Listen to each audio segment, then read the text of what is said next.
good.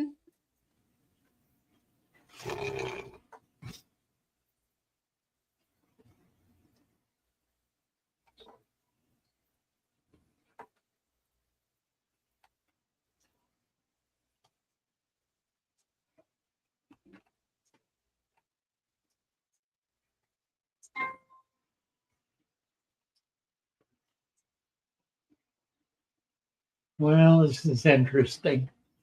What's going on? YouTube's not coming up. Crap. Let me check on my end. Yeah, both of them's up on my end. All right, I got it. It's not popping up. Yeah, I know. It's not working right.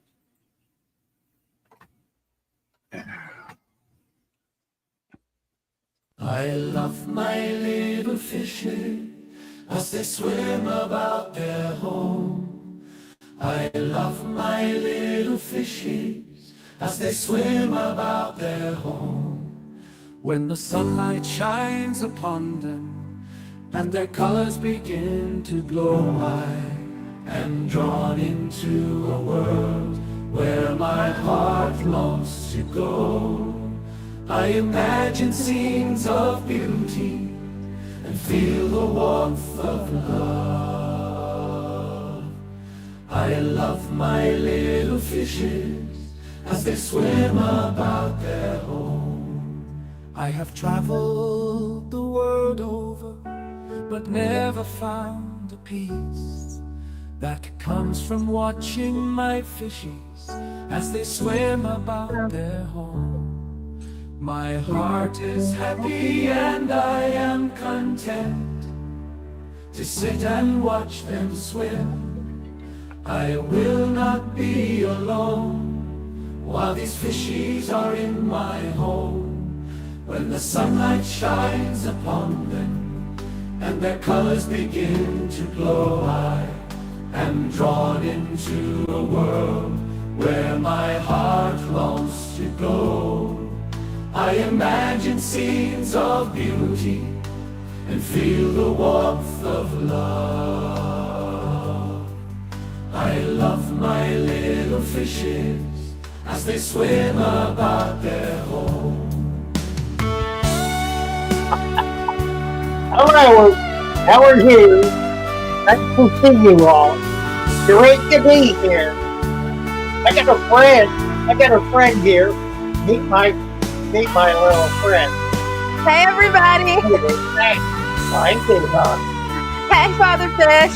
How you feeling? Doing great. How are you? Doing pretty good. Good to see you too. Thank you. We could be bigger there. We're bigger. Hey, that works.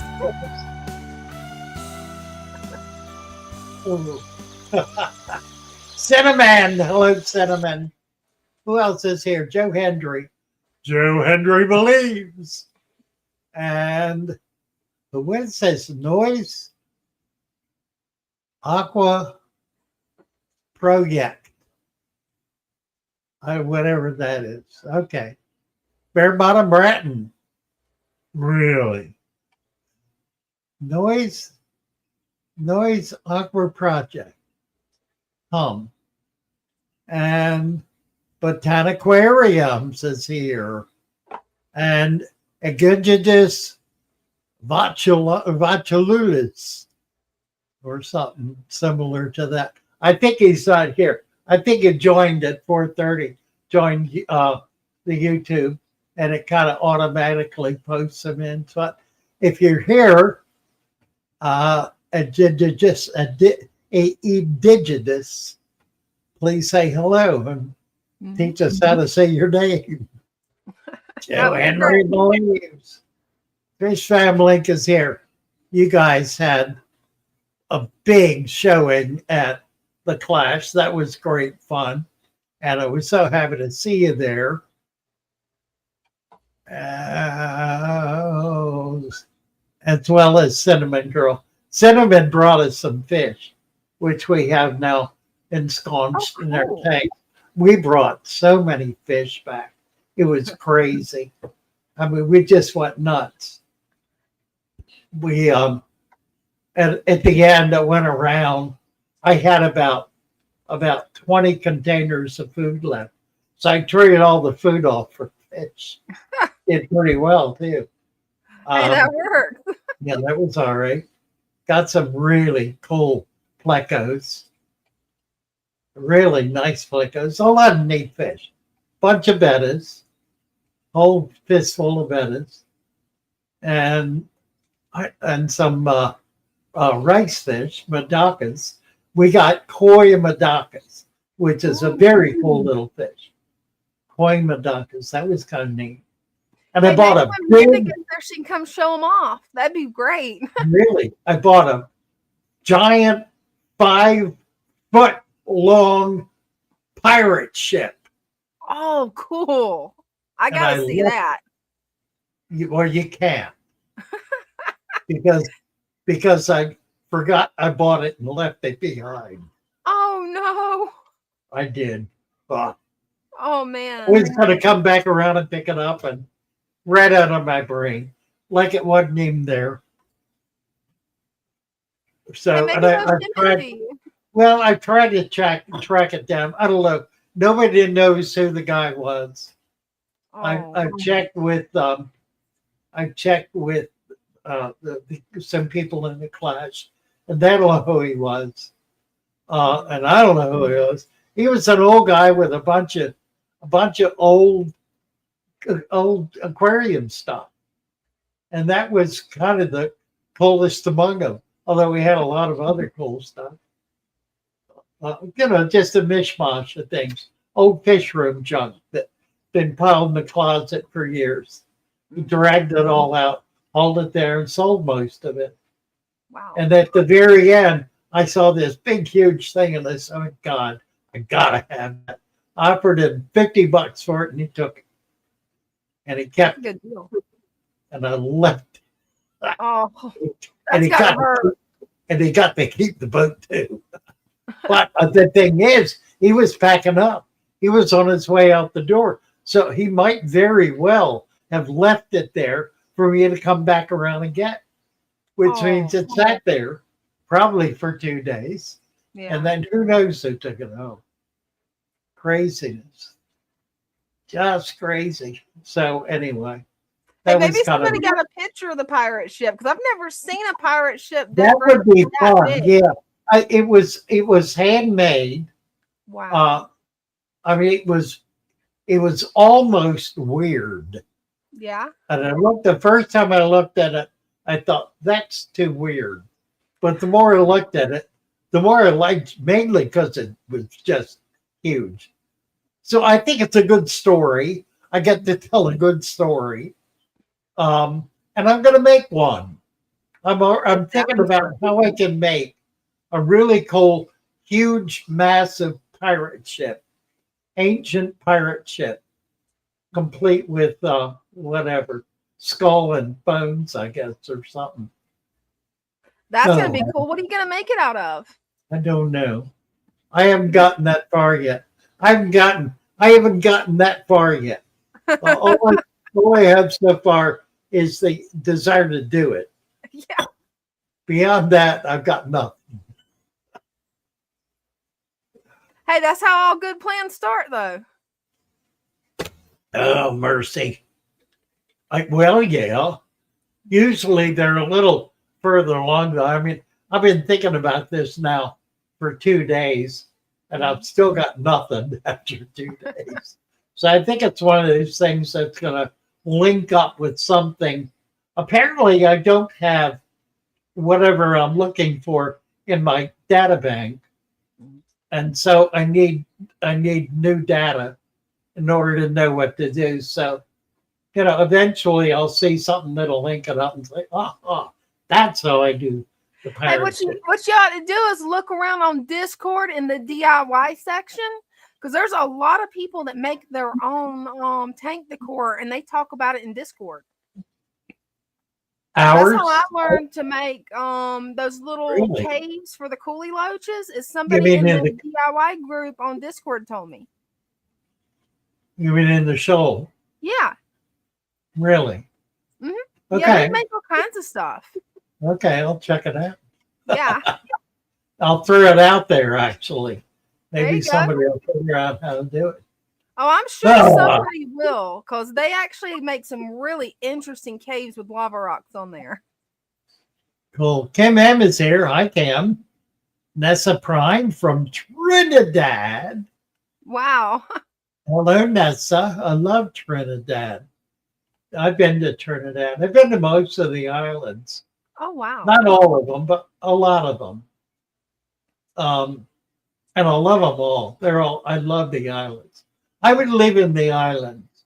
I would be happy living in the islands. I think because it has all the things I really like.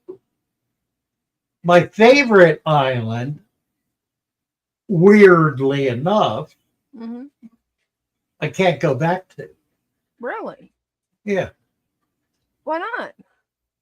What happened? because I wouldn't survive it. Oh, man. My favorite island is Haiti. Yeah, now Not that'd be a even the dangerous DR. one. Not even the DR side, the Haitian side. I love the Haitian side of Haiti.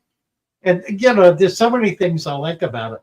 I like the native aspect of it. You almost never find that in the other islands. They're all much more culturally advanced. But the Haitians have been able to maintain some cultural antiquity. You especially see it in the market. I mean, the market in what's the city north? Oh God, it's been so long I can't even remember. Not City Soleil. I can't remember. Anyway, there's a city up north that has it's got castles. It's got a huge big fortress sitting on top of a mountain, and that's crazy enough. But the marketplace is amazing. You can go in there; it's full of everything imaginable, and all kinds of black magic things, all kinds of witchcraft, and Wow. all that sort of craziness. But also a lot of really peculiar foods and whatnot. Just amazing. I didn't know Danny, they had that kind of stuff in Haiti. That's wild. oh yeah, yeah. Haiti has a primitivism about it that you can't find on the other islands. Wow. Well, Danny's here. Let's say hello to Danny. Hi there. How you doing, Father Fish? How you doing, Good. man? How are you, Danny? Happy to Very see good. you. Nice to see you too. Let me flip my camera. I set this up like a week ago. It's just a tiny little Oh, okay. aquarium. And Certainly. I've been watching your videos, and I put dirt on the bottom, and I put sand. It's not as fine as I'd like it to be. It was Quickcrete. I think But it'll anyway, be okay. I think I it'll hope be so. okay. I Yeah. hope so. My question is, are these? I haven't added anything yet. I haven't added any fish or anything yet, and I'm starting to question if this is enough plants. I know this stuff is not going to do much to hair grass until later because it's very slow. Well, no, But it'll jump up. You'll be surprised. It should do all right. If it can get down to the dirt, which it won't have any trouble doing, I think you might be surprised. I would put some fish in it right away. you would, Yeah, N- because no. that's going to provide the raw nutrients that the plants need in order to be able to breathe. They need CO2, and they'll get that from the fish. Plus, the urine creates Mhm. nitrates, ammonia too, for that matter, that the plants absorb. So, yeah, it's real important to have fish with plants because the plants depend on the fish for their very survival. Right. To put a Um, few, just try a few, and then you can add a few more. okay, I was thinking about doing that for sure.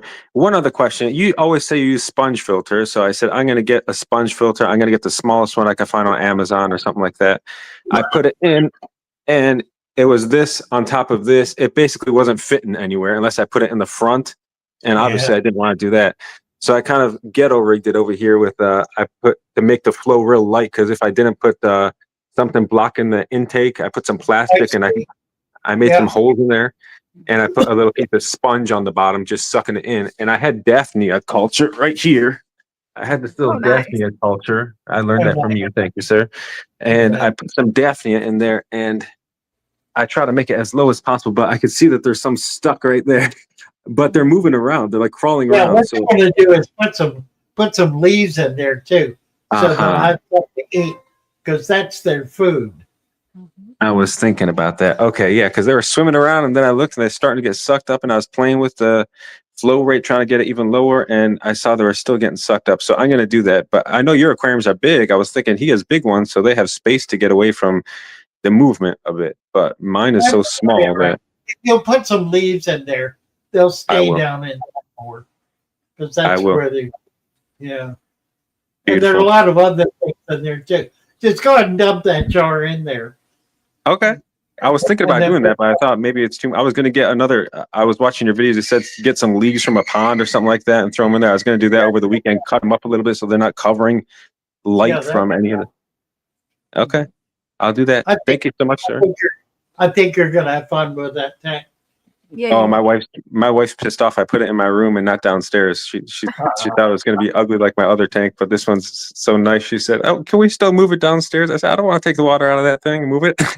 Get another one, right? Yeah, get one get another tank. That's probably going to happen. Have her tank, right? Yeah, that's probably going to happen. All right, sir. Thank you so much for your time. God bless you. Thank you, ma'am. God bless. Thank you, man. Bye. Appreciate you. Take. That's fun. That's fun. Oh dear, I am getting over it. Lord, it's been a struggle. What's it been? 2 weeks. You're going on 3 weeks, I think. I don't know. Yeah, you've had it for a while. Gone on 3 weeks. And what's slow is getting my sinuses cleared, because that's what's causing the postnasal drip and the coughing, the phlegm in my lungs. It's very debilitating. Well, it's minimally debilitating. It's more aggravating than anything else, I think, actually. I think Victor C found the name of the fortress you was talking about. Is this it? Yes, Citadel. The Citadel, La Ferrière. It was built, the La Ferrière was the first king of Haiti.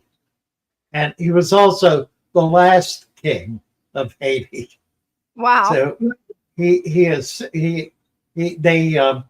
beat the French. They rose up against the French. This is back in the late 1700s. They rose up against the French and threw the French off the island. All the slave owners, basically. It was a slave state up to that point. And the slaves, not all of whom were black, but most of whom were.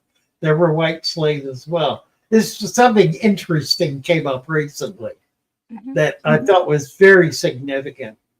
There was a discussion about the link between slavery and blacks. We tend to think that all slaves were black, but that's far from true. They were, in fact, in the U.S., they were more enslaved Irish than there were enslaved blacks. Wow, I never knew that. They were all up north, though, and they were what's referred to as indentured servants. Now, there was a slight difference. They were slaves, but they were slaves until they worked off whatever they owed. Basically, they would buy passage by selling themselves to someone and giving them a certain number of years of their lives to be used by that person in whatever way they wished. So it was a limited kind of slavery, But in many cases, it was never the chain was never broken, because in many cases the relationship that developed in terms of what they were doing gave them a foundation. It gave them a place to live, and generally a family, work to do, and so they just stayed, and they remained essentially enslaved. They didn't earn anything, but neither did the slaves. The slaves in the South earn anything either. There were some instances where that wasn't the case. The other thing that's interesting is that there were as many black slave owners as there were white slave owners in the South. I never knew that. It was only 2% of the total population that owned slaves. Very, very few people in the colonies owned slaves. It wasn't like it was a slave state. It was a very tiny segment of the population that was involved in slavery at all. And the great majority of people were bitterly opposed to it. The great majority, which is why eventually it was overthrown. The difficulty, just like today, is that the people who were slave owners tended to be the wealthiest people. Mm-hmm. You know, and so they had the most political influence, as is the case today. That but that's really what, as much as anything, what brought on the revolution. It was a break from England and from the essentially the enslavement by the king of the people in the colonies. We can see that being played out in England today, where the citizens of England have no rights. There are no codified rights in England. You don't have the right to free speech. You don't have the right to free movement, even. That's wild. It all exists.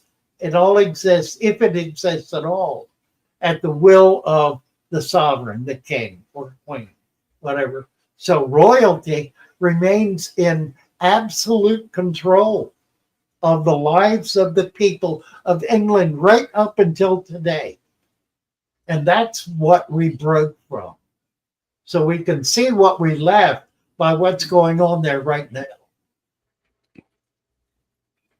That's wild. That's something you never hear about. That's wild. There are a couple of YouTubers. Promethean is one. If you can find Promethean, it's a very interesting group of essentially two old ladies who have been studying this stuff their entire lives and are kind of way out on the right wing somewhere historically, but they've got some things absolutely nailed solid, and that's one of them. And they understand the power centers, and they talk about that. They talk about how Trump is trying to break out and break down all of these old power centers that are driven by war economies and the like, and that control the economic foundations of most nations, including our own. Wow. Yeah, I'll have to look them up. Yeah, it's real interesting stuff.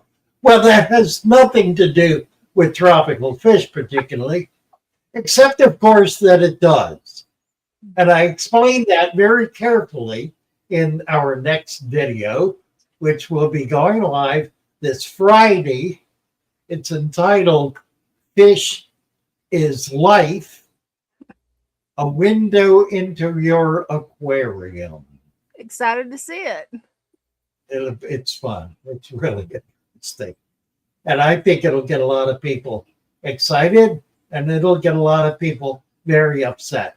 And that's really my goal, they got a lot of people, rah, rah, cheer, cheer, you go, guy. And a lot of people, oh, God, we need to get rid of him.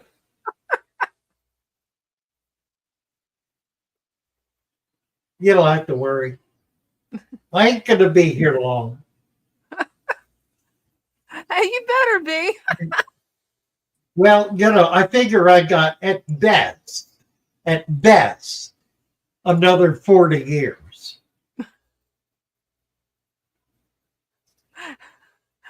Hey, at least 40. Yeah, at best.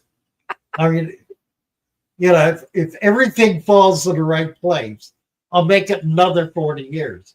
Barring that, the worst scenario is 6 months to a year. Oh, Brenda's here. She gonna bail me out of this madness. Hi, Brenda. We got the fish room. We got the fish room. Oh, we What gotta are make we this gonna- big. Where do you see the coin in here? Show us the coin. Well, yeah, Make it let's big. turn your camera sideways. This is one of the bettas we just picked up. Wow. Is that the one you got from the Clash? Pretty old. Yeah. The That is angels? gorgeous. Oh yeah, for sure. Ooh, These are nice. These are red koi. They're koi with a lot of red in them. And we got a mess of them. And they're pretty good size. So they're pretty good price too. They're not overpriced. Look at that. Aren't they beautiful? they are gorgeous. Yeah, they should be spawning soon. They're all big enough to breed.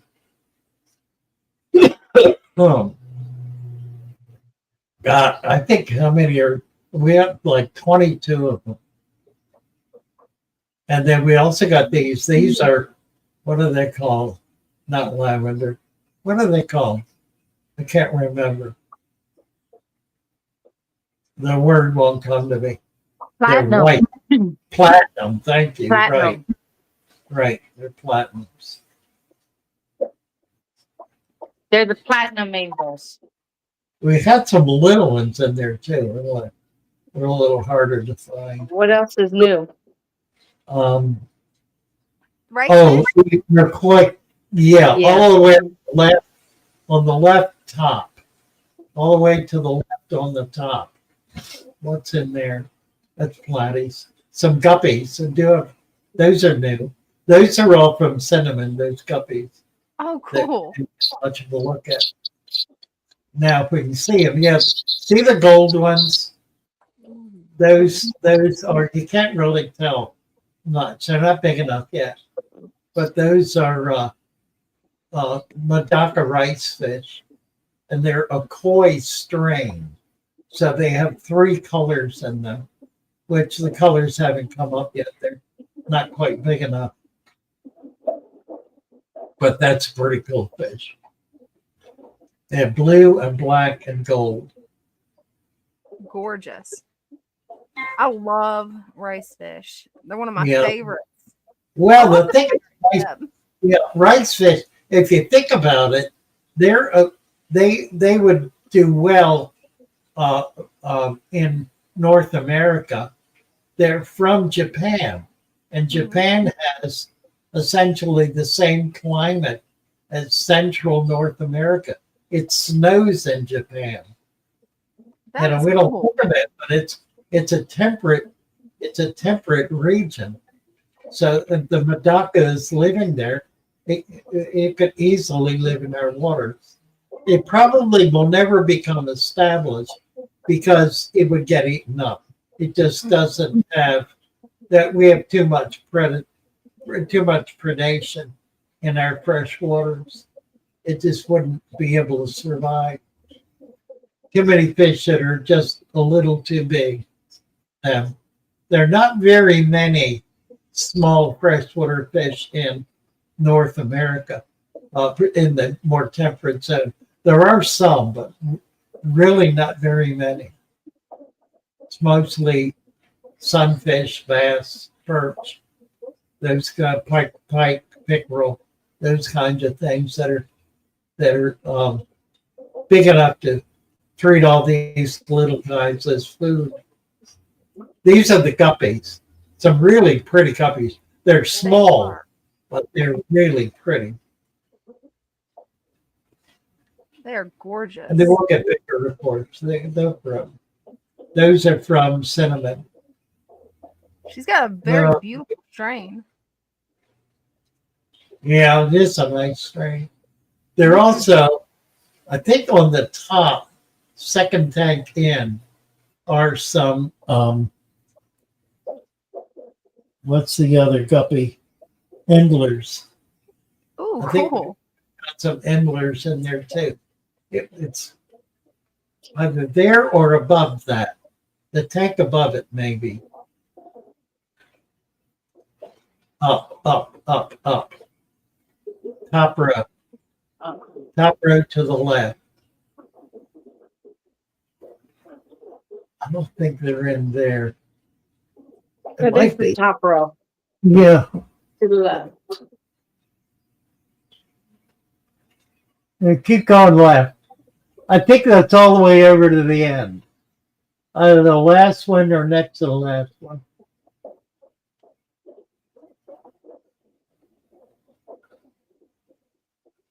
Let's see.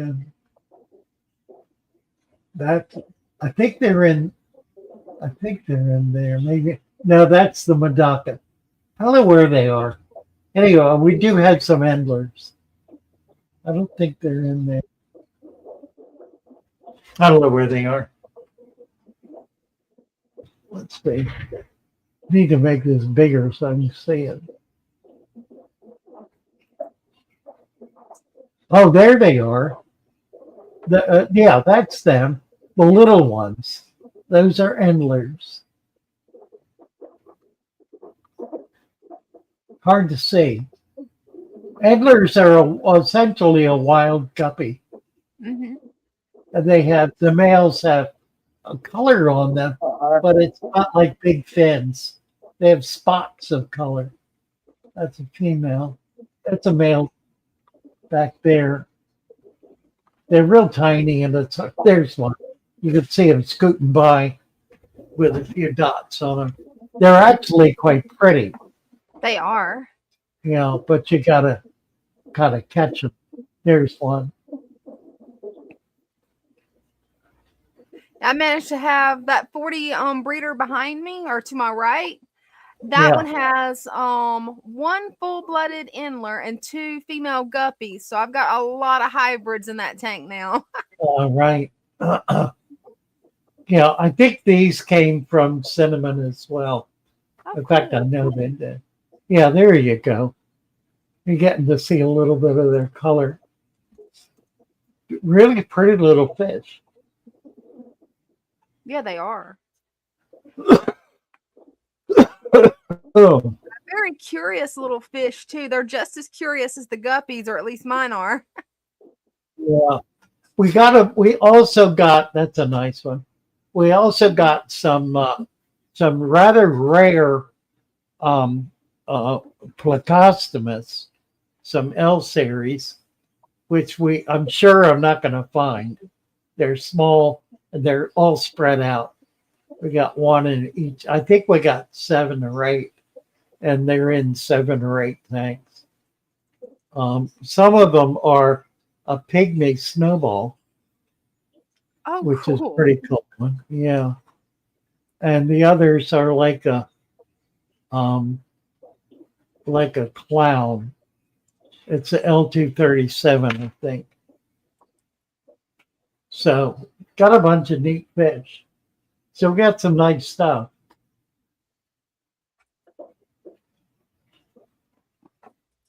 And I made contact with 2 people who are importing, and it's something I really want to do. That we're going to be talking with a shop north of us that's a lot more sophisticated in their business practices than we are. We're going to see if we can do some partnering up with them, give them the benefit of of what we've developed as a natural aquarium store with our product line, and learn from them how to do things, how to do a better business. That'd be good. I love that seashell in there with those. That is beautiful. Those are Gillida the striped ones. They're from Lake Tanganyika. That is so cool. And the others are, the one with the black spots is the mascara barb. And the others, I don't remember what kind of barbs. Rosy, this not rosy barbs, but I don't know what it is. Is it written on there, Brenda? Another barb? I think it is. She can't hear me. I have to holler.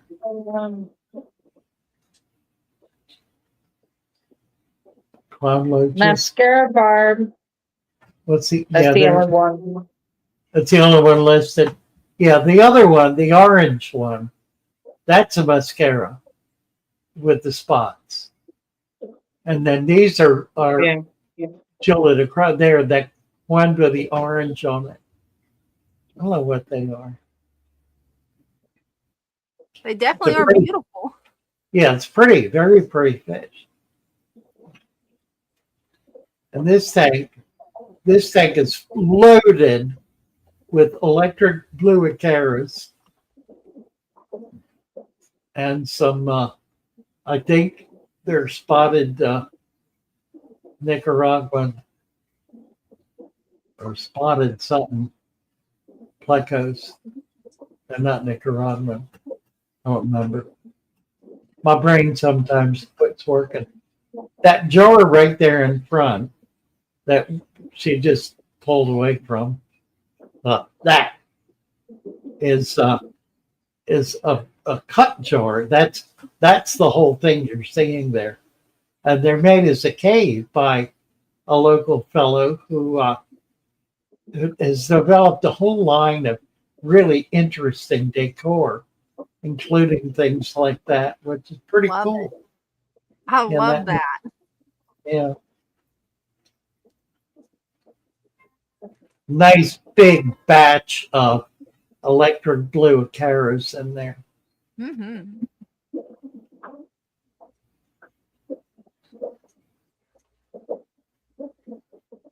So one little credensis.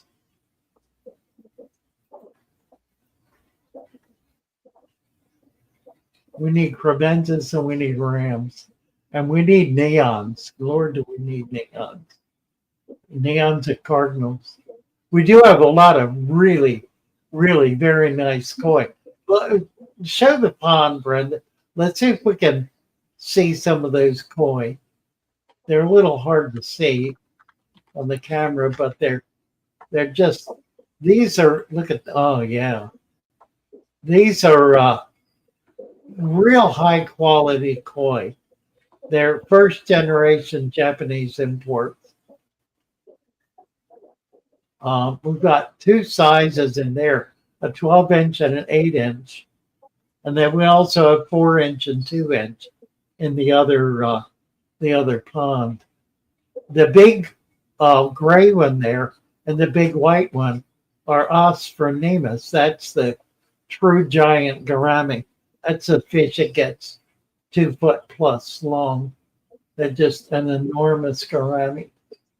They get big enough, we'll have them for dinner. It's a prized food fish in Thailand. Wow. Look at the little ones. Yeah. Yeah. Some of these are the same strain of koi, like those. Those are like well, that one's about 6 inches, 4 to 6. And then the little ones are a different strain, but they're also first generation Japanese import. So they're a real good quality fish. But you can see when they're real little, they don't have nearly the color on them. So as they grow, they color up more and more. And you can see the little ones are just starting to color up. So we'll That's see what we a lot. have. We just don't know what we have until they hit about 4 inches. But the 4 to 6 inchers are part of the same group that we were looking at in the other pond. They're also on the bottom. You might notice Cory cats. These are Aeneas cories that came to us as a colony of about, I don't know how many there were, 20, 25. Just really nice big cories. Jennifer's taken some home and spawned them and has babies now from them. So we're going to try to do the same thing here. They're probably spawning in there, but it's very difficult to find the eggs. So we need to put some of them in a tank where we can see them better. That neat, pretty fish. That is. They're gorgeous. I wanted to get some really nice koi because we have a lot of pond people in the area that are looking for really nice showfish, and this gives us a really good collection. That'd definitely be a good showfish. Yeah, they really are. They are showfish. Yeah. Brenda feeds them by hand every day, so they're used to feeding from her hand. And this is a monster tank. Wow. These are mostly larger, more aggressive cichlids. The severum, those are flower horns. That's a red, not a red devil. I can't remember what it's called. It's a fish that mature turns bright red. It's a beautiful fish.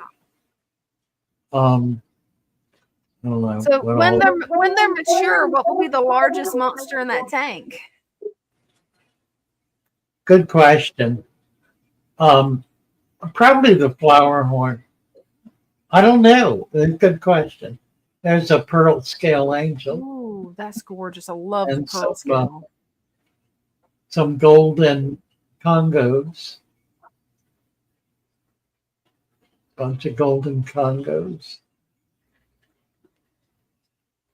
We're going to eventually start breeding these fish and raising the young. It takes a lot to get all that together. And there's some really nice discus and a couple of very, very pretty angels in here. There's one of them. Let's see if he'll come out enough to really see him. Yeah, a silver. That's a platinum, a big platinum. And there's a big black one in there too somewhere. And the tank of monsters.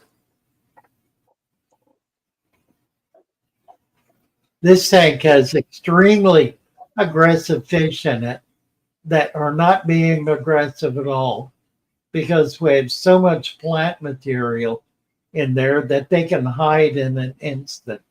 If they're being chased, they just start a little bit and they're gone.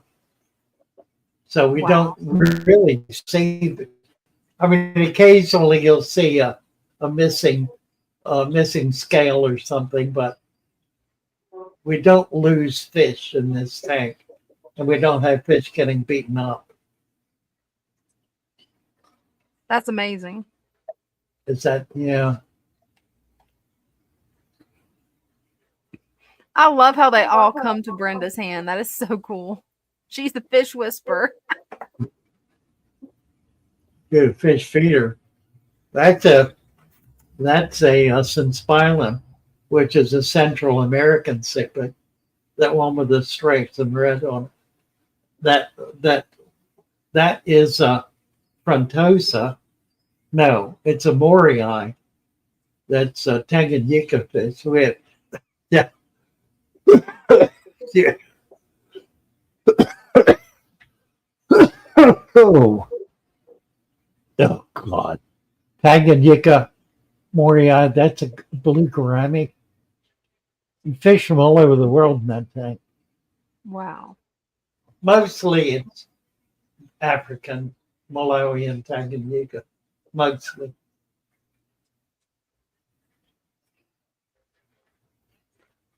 You guys definitely have some gorgeous tanks at the shop. Yeah. Yeah, they really are. We're just so excited about it. It's working out really well. Is the light on the the arowana? So the arowana now has company. He ain't living alone anymore. We got the Oh, two big severums in there and some other fish. Oh, what is that? Chocolate. That's a chocolate cichlid. There should be another one. There's a pike, a smaller pike, although he's pretty good size. So the arowana does pretty well with other fish. It kind of is not at all aggressive, and so nobody chases it. And so long as it can't eat its tank mates, they all get along just fine.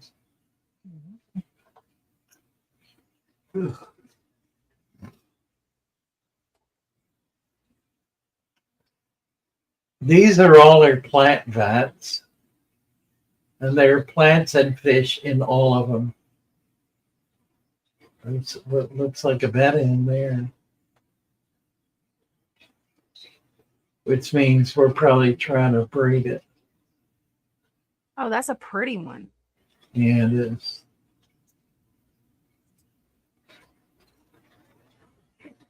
Ooh.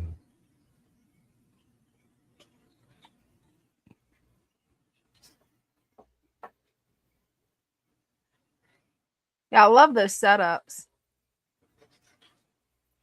Yeah, it's working out really well. It's pretty labor intensive because we're in and out of them all day every day. That's a nice betta.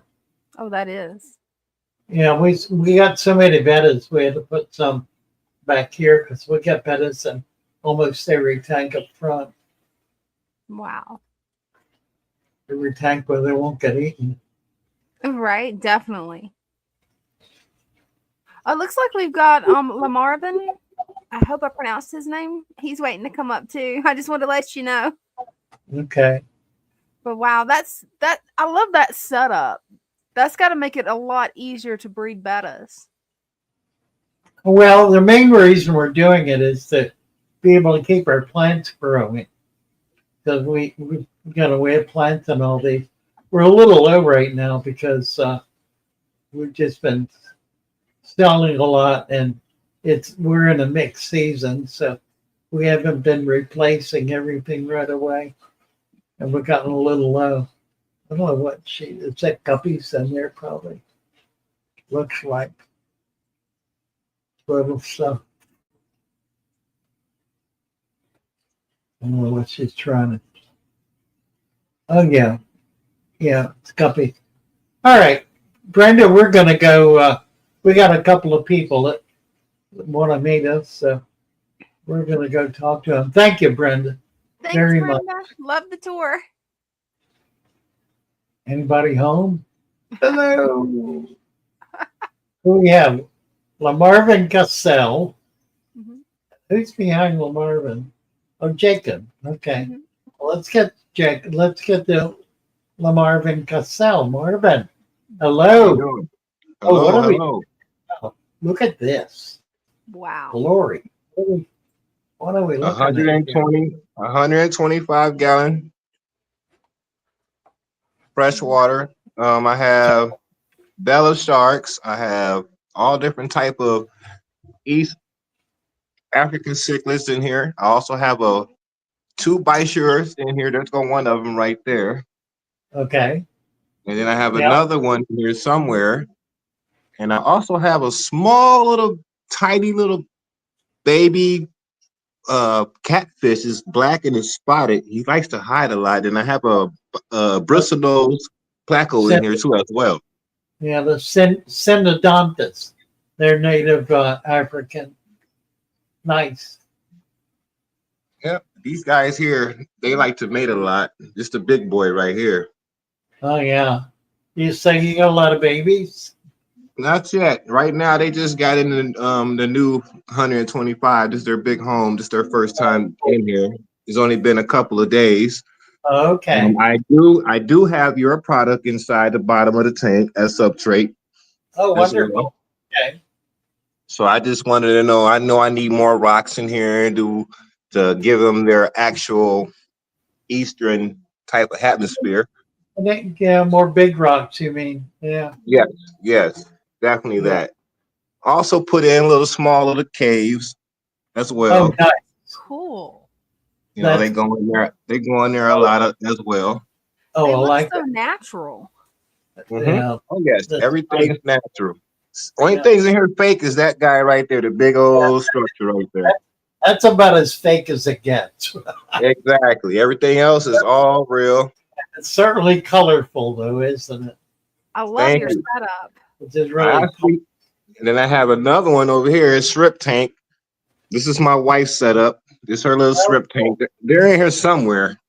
uh-huh. It's hard to find them. They like to hide a lot. They're going one right there inside that little cave There you right go. there. Nice. And we also have a lot of these little guys, mollies and guppies. Cool. We have babies up in here. Got a lot of babies in here. Oh yeah. Yeah, we have a frog in here somewhere in here. We have a nice big placo. He needs to come in my tank. He's getting big. Right. So what size tank is that? This right here is a 55-gallon right here. Okay. And this tank here is a 45-gallon Oh, right here. This is the one the shrimp tank is in. And this tank is the big 125. nice. Yeah, I These are, love that tank. That Mhm. 125 is a great tank. thank you. Thank you. I'm just Very starting off. I just wanted to know if I'm doing everything right. With, looking good. You're looking good. okay, Yeah, I don't see any problems. More plants. You can that's what get I some want to more. do, get more plants. That's exactly what I Yeah, need to do. that's the main thing, I think. Yeah, I'm trying to do a little mixed breed of different cichlids and seeing what they're doing, and they're actually getting along. Yeah, they look good. Yeah, yeah. Thank you. Thank you. Bet. Well, thank you, Lamarvin. This is a great tour. I like what you're doing. Thank you. Keep up the good work. Mhm. I will do. You take it easy. Thank you. Say hi to your wife. Do that. Bye bye. Bye-bye. Bye. All right. Let's see. There's Jacob. We got Jacob up here. Hi, Hey, Jacob. Hey, how you guys doing? Good. Good. How are you? Doing really well. Nice. Yeah, I took my thing out back over here. As you see, it kind of went yellow, but they're mainly all going back up and they're all going green quick. Oh yeah. So it's really opening up back there. And then those loaches, they like to triple play a lot, and then they like to get under here, and when they feel a little frisky, they'll actually play dead right here. I got a photo of him. He just sitting there playing dead. That's funny. I've never seen them play dead. That's cool. Well, they do. Yeah, they like they kind of do that. They'll get in a little cave and just lay there and not move for hours. Wow. Yeah, look how clean that is. Crystal clear. Haven't done a Yeah, single it is. thing. Yeah. You've Oh, done man. so good on this tank, Jacob. I have. right? I remember my original 55, and um I mean, like this. I mean, I couldn't do this before, and you couldn't see nothing jumping like that before. Yeah. Plants do an amazing job of keeping water clear. That they do. Oh my goodness. Are they ever? It stuns people when I tell them that's my filtration. Eliminate everything a little bit extra that I have, and I have trusted this natural process and allowed for all natural processes to occur, not just one or a few, but I have Yeah, allowed all of them. yeah, yeah. She's really good. She's getting a little bigger. The keyholes. Is that Yeah, Lieutenant? she's doing really good. Who do you think is doing this though? Okay. So you Digging? see that wall going across there, see that little dug ditch? I Who's do. doing that? Yeah. Holes are doing that? Could be the keyhole. It's certainly possible. I don't know anybody else in there that would. The Oh clowns, wow. maybe. Could be the clowns, but my, I don't know. It's one or the other. It could be the clowns trying to get under that rock. Yeah, it could be. My leaves, I bring a lot of these in weekly. Yeah, that looks good. Yeah, the more leaves, the better. You I just need used to do it slow. Right. I used to didn't bring them in and trust it, but I've actually seen how valuable if you set it up for that proper condition, actually how useful leaf litter actually really is. Yeah, true. It's amazing, isn't it? Probably a It, primary food source for all absolutely. kinds of animals. Yeah, these little guys are doing good too. My angelfish at times like to chase them, so I don't know if these little autocats are going to survive. Oh, they'll be fine. Hmm. And it's not the blue one or the yellow one, it's my black one. He likes to hunt them down and just chase them. Huh. Just at That times, not all the time though. that female looks like she's egged up. I thought I saw a breeding tube on her. They may Uh, they're pairing up. Can you see the anything? the blue one and the yellow one, they pair a lot. They're always beside each other. There's the Uh, black one.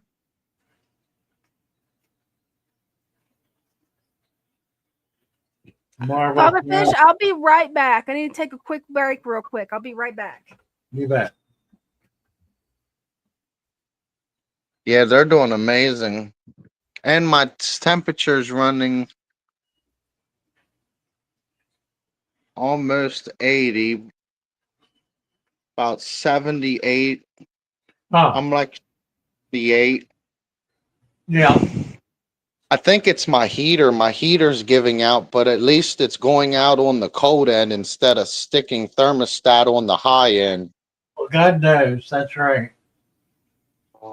Because this weekend I'm going to get another heater, and I just, you know what I mean? I hope it lasts until I can get this next one. I don't want it to stick on the high end, and it's supposed to be at 83 degrees, but it's going down. How many watts is it? Do you know? 200, I think. Yeah. Yeah. That's it. It probably is just not holding its own anymore. They tend to wear out. Yes. They tend to get corrosion in them. Is what actually happens. You know, it's impossible to seal them perfectly because it's a rubber, essentially a thick rubber gasket, but they do leak. It's imperceptible, but it's just enough to be able to create rust on some of those very tiny connections. Right. Yeah, here's the blue one you saw. Does that one Oh look yeah, pregnant? wasn't that one? Oh, maybe it was. I don't know. I don't remember. It's really shiny. Yeah, it's egged up. It looks like it's got a fat belly. Oh, yeah, right there. Yeah.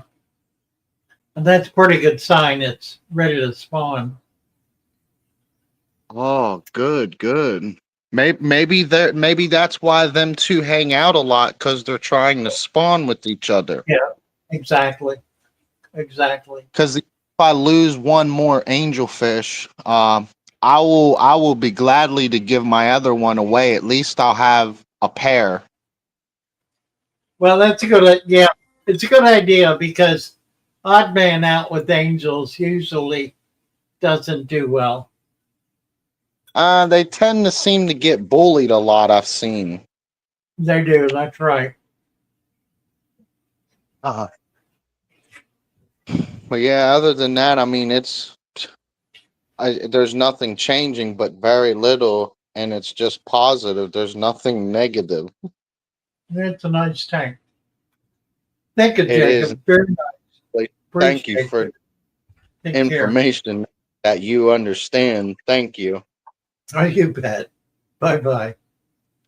Bye, Jacob. Thank you. Well, it looks like Instagram went down again, so I'm going to get it back up real quick. Sherry's Aquatics is here. Let me get the other man up. Hey guys. Hi there. Hey. There you go. Hey. So Fatherfish, I got your the Aqua Preta. Yeah. So far it's been doing like amazing. I'm trying to make this look like a stream, you know, if you went down to like a creek or something, it would just like be right there. Yeah. I'm trying to like replicate it. Of course it won't be ever perfect, but I'm trying to get it close, you know. I think that's one of the most challenging designs to achieve and one of the most gratifying when you do it.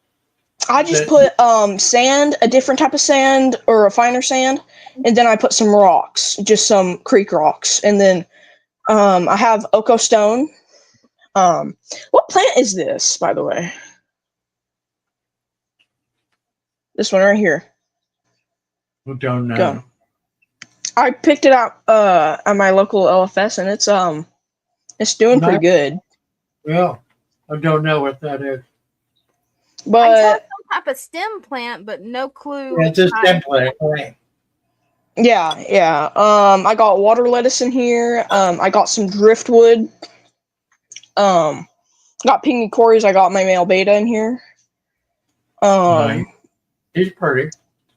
Oh yeah. I'm trying to breed it, but I'm going through different females to see what's going on. So I'm gonna give him a few more days until he can breed again. But I'm just, you know, so he doesn't get so he can heal. That's what I'm saying. Sure. So there's Elodia, maybe fanwort. Is that fanwort or hornwort? Oh, that's good question. That's fanwort. Okay, I was making sure. I was wondering. The wort. I'm sorry. That probably. I don't know.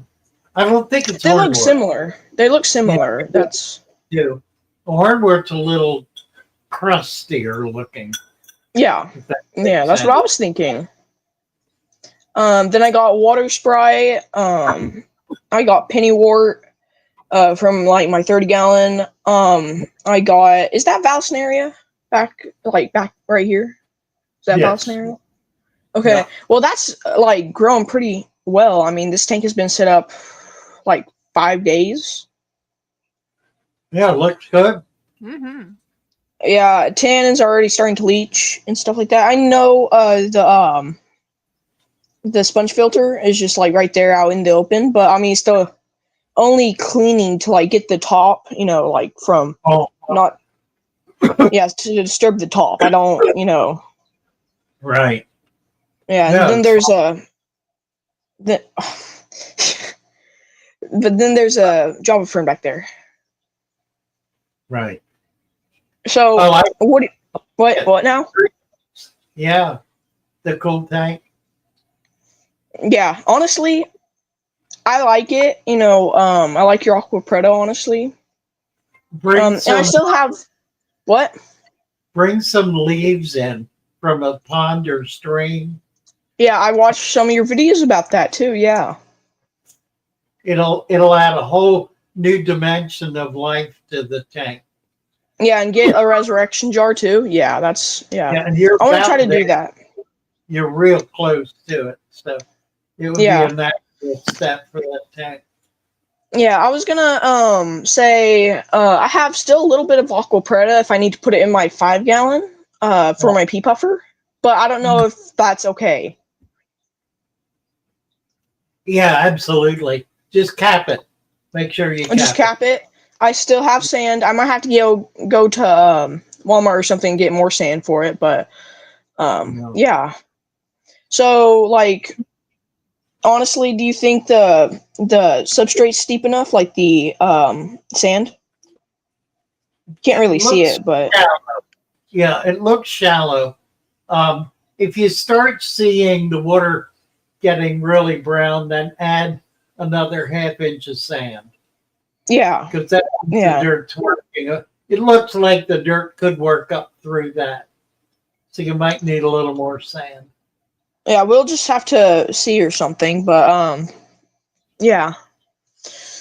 I'm still gonna do a lot more. I'm still gonna put more plants because I feel like you would be like a lot like happier with more plants. Like I think everyone is. Yeah, you're in good shape though. You're headed in the right direction. It's Yeah. all Alright, I looking. mean like as long as I watch your videos and do your things, then that's the right direction to go in. Well, you've managed to create a living environment, and So not that's good. a lot of people can't do that, or some people. Really? There are some people that can't do it. Not a lot, but it's real obvious when you first look at a tank whether it's alive or not, and that tank is alive. Yeah, I can't see any like microfauna in the thing, but I can tell that the plants are growing like there's no tomorrow. Yeah, you start. Well, it's in there. You start putting some leaves in, you'll see a lot more of it. Oh, so like Indian almond leaves. Well, leaves from your backyard, or the best are leaves from a stream or a pond. Yeah, I'm not too far away from one because organisms and anything, anywhere, any body of water that's permanent that has leaves in it. Doesn't matter. A ditch. a ditch. Ditches are my favorite places. Yeah, most of the ditches that are around me or something or near me, they're just like they have crap in it, like rocks, dirt. It's just like there's So not really any carefully. leaves. Look carefully. You might see some. If you see fish in them, then they're healthy. Oh no, there is no fish. The only fish near me is like down a stream, like 2 or 3 miles away. Yeah, okay. Well, you need to go there then. Oh yeah, yeah. So I'm gonna try to get more plants in here. I'm gonna get another piece of driftwood maybe to go in the middle, to also make the tank just have a better look. Yeah. And yeah, I'm just gonna call it a day and let nature be nature. Looking good. All right. Okay. Great job. Take care. Bye for now. Okay, you too. God bless. Bye. God Love bless. you. Oh my. His Nice. tanks are really coming along. Yeah, it is, isn't it? It's funny how. You know what's interesting is how quickly he's coming along. Mm-hmm. 2 weeks ago, he wasn't anywhere near where he is now, and he's been able to establish a living environment in just a very, very short time from the opposite, from having something that wasn't alive at all to something that is going to really develop beautifully. Mm-hmm. That's amazing. It is, isn't it? Well, how are we doing here? We're what time is it? Almost 7. What was I looking? Oh, okay. An hour and 9 minutes. Right. I keep forgetting we keep starting early. Mm-hmm. All right. What else is going on? Well, we've got some Okay. questions if you're ready for some questions. Sure, let's do that. You write down that I time. looked at the Keystone class. Yeah, the Keystone class is interesting. It's mostly local people. Now, this year there were more people from a wider area.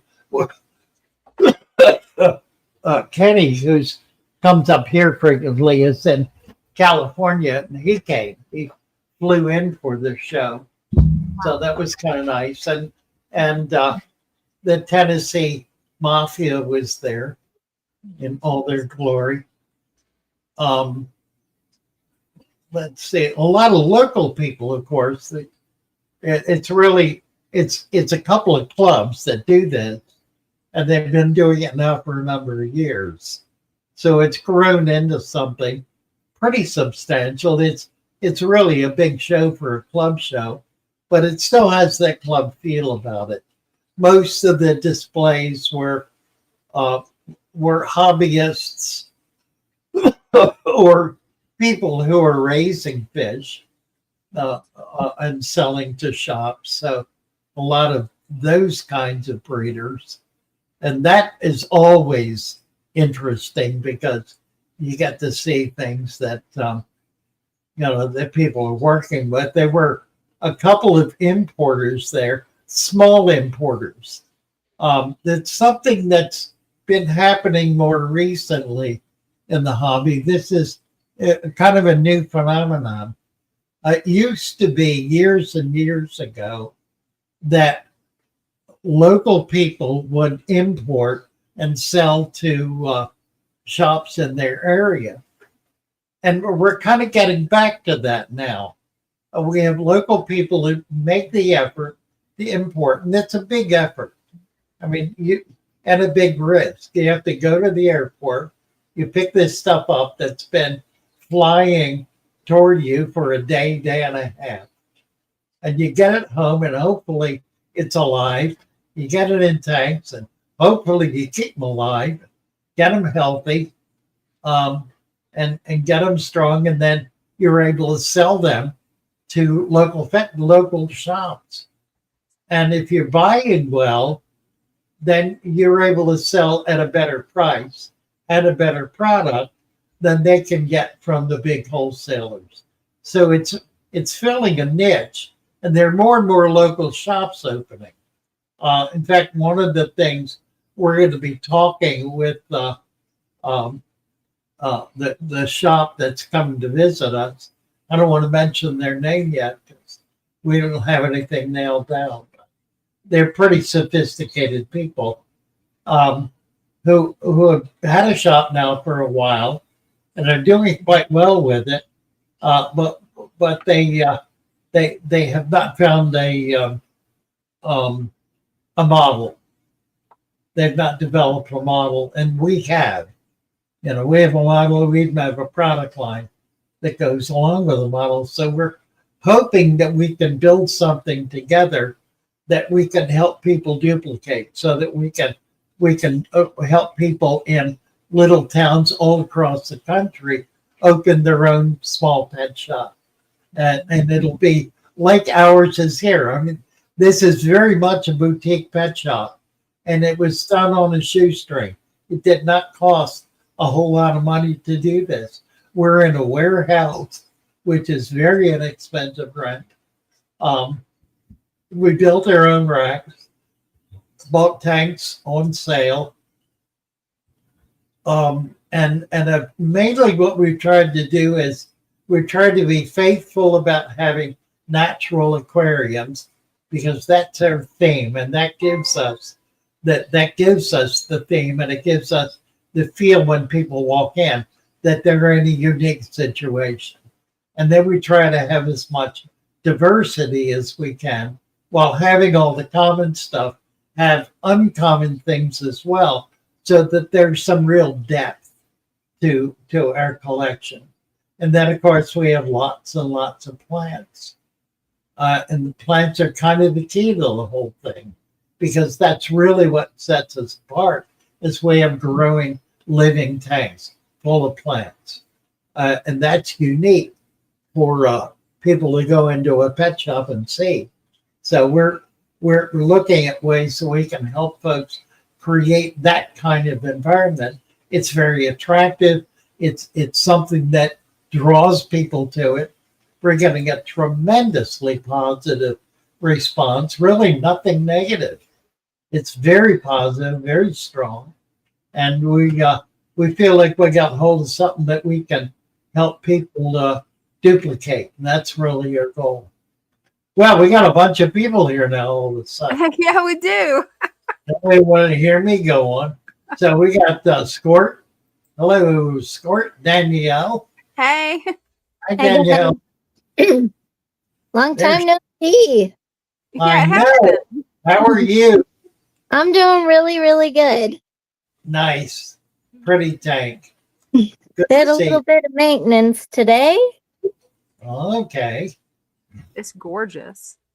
and I added a blackworm culture to all 5 of my tanks today, so the Oh, soil can get aerated a little bit. very cool. Mm-hmm. Oh, that's great. And 'tis the season for all the leaves, which is wonderful. Right? Yes. So there's the 55 long. We'll jump at over here real quick Nice. to the Episto tank. Any babies yet? No babies yet. Well, there will be. It'll happen. Hopefully soon. Yeah. Oh, there's Ember. There she She's a is. little female. Ooh. She is pretty. How many do you have in? I've got just 2, a male and a female. Oh, okay. Well, that's good. Yeah. Yeah. And they've got some nice leaves in here now too. Yeah, that's going to be great. They will spawn. You Yeah. could I'm add a excited. second female if you want to. I don't think that Dan's fish sell the female sell them in pairs. But here is the 55 tall. Oh, wow. What a nice tank. And That's a hard. fish. Look, I got a flower. Oh, look at that. Wow. And Anubias flower. That's And so I do cool. have a little baby diamond tetra in here. Oh, how Oh, cool. cool. I have Huh. named him Nessie because he's very good at hiding. That's a perfect name. But this tank is doing really good. Hmm. This is the tetra tank now because that's all that's in it. Right. And then this is the quarantine tank. And if you take a look, these 4 little babies are the ones that I bred. Oh, Oh, wow. nice. They have grown. I So know. I've got 1 boy and 3 girls, I think. looks like pretty nice. Yeah, their tank, well,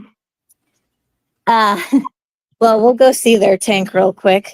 So I had duckweed. I let the duckweed grow. I regret that decision immensely. You know, I I've know. been there. I'm sure. Sorry Haven't if we you're all? birdies. So now, if you take a look here, the duckweed cut off all the lights, so all the plants died. Yeah. Oh, no. Yeah. I know. So I got this plant and this plant today, and these are still alive, and one back there. But yeah, They are a scourge. they are. So I got as much duckweed as I could out today, and I got this molly boy because the internet says that mollies will also eat duckweed. I'll tell you what will do a really good job is a goldfish. I wanted to get a goldfish, but they wouldn't let me take it back after I was done with it. Oh, we'll just keep it. I don't You're have not- anywhere to put it. Then leave it where it is. You will, if you have duckweed in one tank, it's going to wind up somewhere else. So you will, It has not. I've been good about keeping it out of the rest of the tanks. well, that's, But this is only a 5-gallon. uh, But yeah, so it's a little bit yikes right now, but it'll come back. yeah, it sure will. But Your I wanted tanks to are come looking up, great. give you guys an update on all the tanks. Tell Wonderful. people that I missed you. And that I'm Happy still popping happy to around. see you. Thank you. Delighted to see you. All right, I will let somebody else hop in. I love you guys. Love ya. you. Bye for now. We got Dale is here. Yep. Hi, Dale. Hello. I don't know how to. I'm trying to flip my screen real quick. Oh geez. There we go. Okay, so I just started like in the hobby like a month or two ago, but I've been recently watching your guys' videos, and I really appreciate you guys. First of all, thank you so much. This is just a Thank you. tiny tank I have because I have limited like space right now, kind of, but I put some dirt in and some sand and some plants and stuff, but I was just wondering about like live plant, like plants from my backyard, like when it's wet and stuff like that. Generally, they're not going to work. If you've got any body of water around that you can get into and find local plants, aquatic plants, that'll work. Bog plants work, but they tend to want to grow up out of the tank, so they're kind of problematic. What are these plants that we're looking at? So these ones right here, this is like a little like moss bridge, and then I just lightly glued some I think they're called gold ribbons. These ones that kind of come out of the water. Okay. And then I have some Java ferns. I'm more of a Java fern guy myself, but I do have an Amoeba or a newbie. I'm not sure the names, but yeah. I got some plants in here. I think this one in the middle is fake, but Yeah, you do. No, it looks good. I like it. thank you. Oh yeah, another thing too. That's more filter. That's more filter than you need. It is, and it is kind of big. If you got another tank that it will do well in, put something much smaller in there to give you. It'll just look better. Yeah, like a bubble filter or a sponge filter, something like that. Yeah, or a little box filter. Yeah. All right. Something small and unobtrusive, or less. I'm also working on getting like a different type of heater too that'll heat the water up a little more, because I saw recently some of your videos saying how you like hotter water and not like necessarily. The adjustable. Yeah, you want to always buy adjustables. Okay. Yeah. Alrighty. Absolutely. Thank you. Nice. But this is, I forgot to say their names. This is my little guy, Sonny. He's gorgeous. A little shy. Yeah. I got a weird assortment right now. I now realize that I should have got a little bit bigger of a tank, but I have a guppy in there. He's yellow. His name's Vegas. And then I also have a platy in there. Platy, yeah, right. I call him Torch. But well, it's a good start. You know, I really do just want to give them the best life that I can, and right. That's all I really want to do, you know. Right. Nothing wrong with little tanks. Little tanks can be a lot of fun. Oh yeah, I also have a little snail in there too. He's kind of hiding. Huh. A little mystery snail. But yeah, thank you guys. I really appreciate it. I think it's fine. I like what you're doing, Dale. Thank you. You bet. You're doing a great job. Right. Thank you guys. Alrighty. Come on back. Right. Yeah, definitely keep us updated. Right. You ready for some more questions? Oh no, we still Yeah. have one person waiting. Sorry about that. Do we? No, we don't. Oh, that's him. Okay, that's Dale. Yeah. He's still there. Well, we've got a couple of questions we can go through. Sure. Swapping a 20 on over to 100. Where do I start? Where do you start?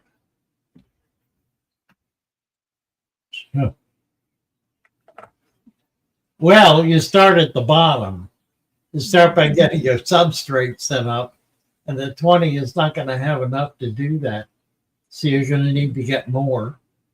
Put the dirt in, put the sand on it, fill it with water, and then start moving whatever you want in the 20 over to the 100, but don't break down the 20. If it's got a decent substrate, leave it set up, leave water in it, and you can use it as a backup tank, a hospital tank, a tank for new fish when you get them. That's real important. So, any number of uses for a smaller tank, particularly if you got a big tank.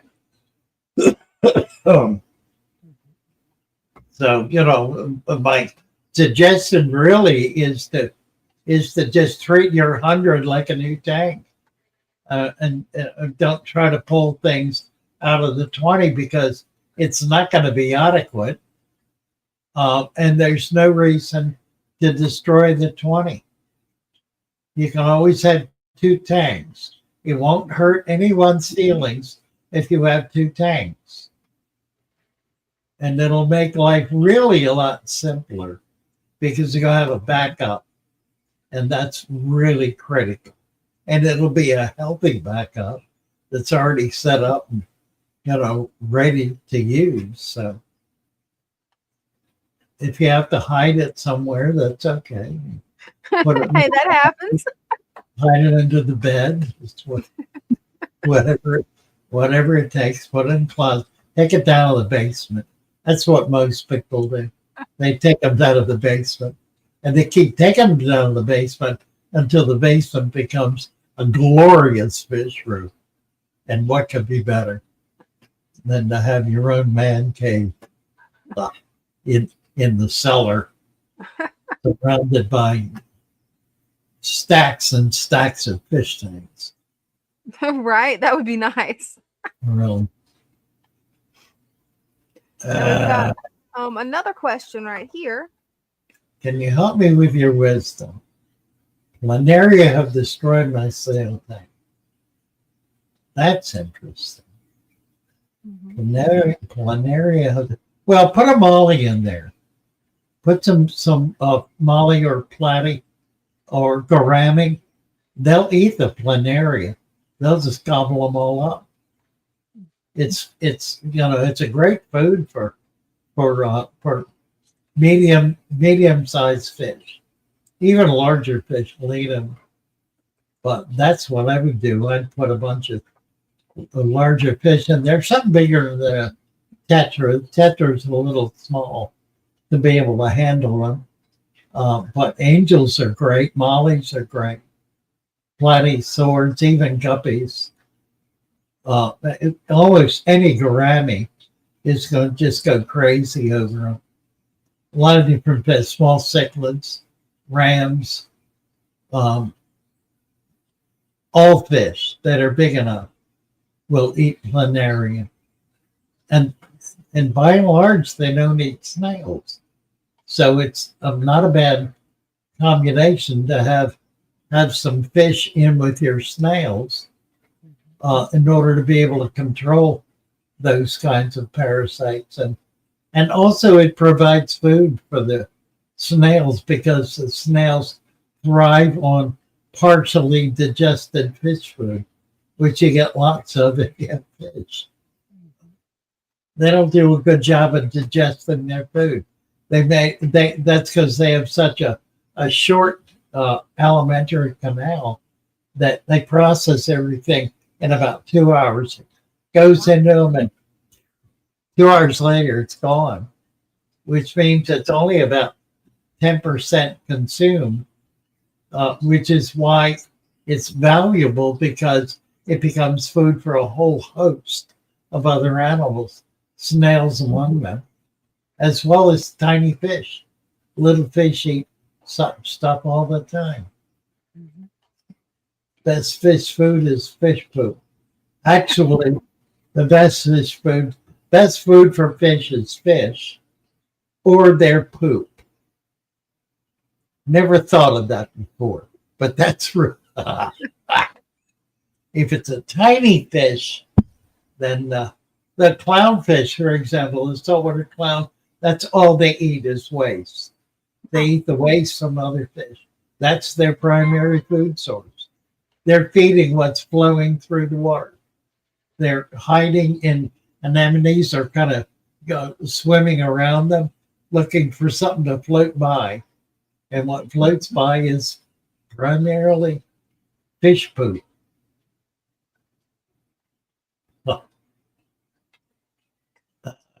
And then we've got this one.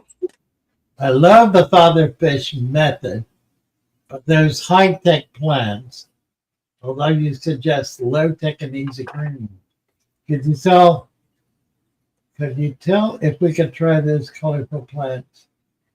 Yeah, no problem. High-tech plants. So what's he talking about? Is he talking about the super red Ludwigias? I don't know what he means by high-tech. Yeah, I'm not sure on high-tech plants. Yeah, tell us what you mean by high-tech. You're talking about anubias? You know, the some of the plants that are a little harder to keep, like anubias and the cryptocorynes and some of the carpeting plants. We do all of those. He said he replied with this. The ones that require highlight spurts and CO2. Yeah, the only ones that require those are the ones that get them. The ones that don't get them don't require them. None of them, no plant requires highlight spurts and CO2 pressurized. All of those plants can be grown in a natural tank. They may not grow as fast, but they will grow stronger. They'll be hardier, they'll be more long lasting, and they'll be healthier. So don't buy into the hype that you got to spend $5,000 to grow plants. What you need to do is get a bag of dirt and some sand and put any kind of light on it. I use $20 100-watt outdoor LED floodlights on almost all my standalone tanks. And if I'm in my tanks that I got in a row, I use LED strip lights, 4-foot strip lights, sometimes 8-foot strip lights. That's all I use. And I don't have any trouble growing plants, fish, macrofauna, microfauna, algae, you name it. I grow it all.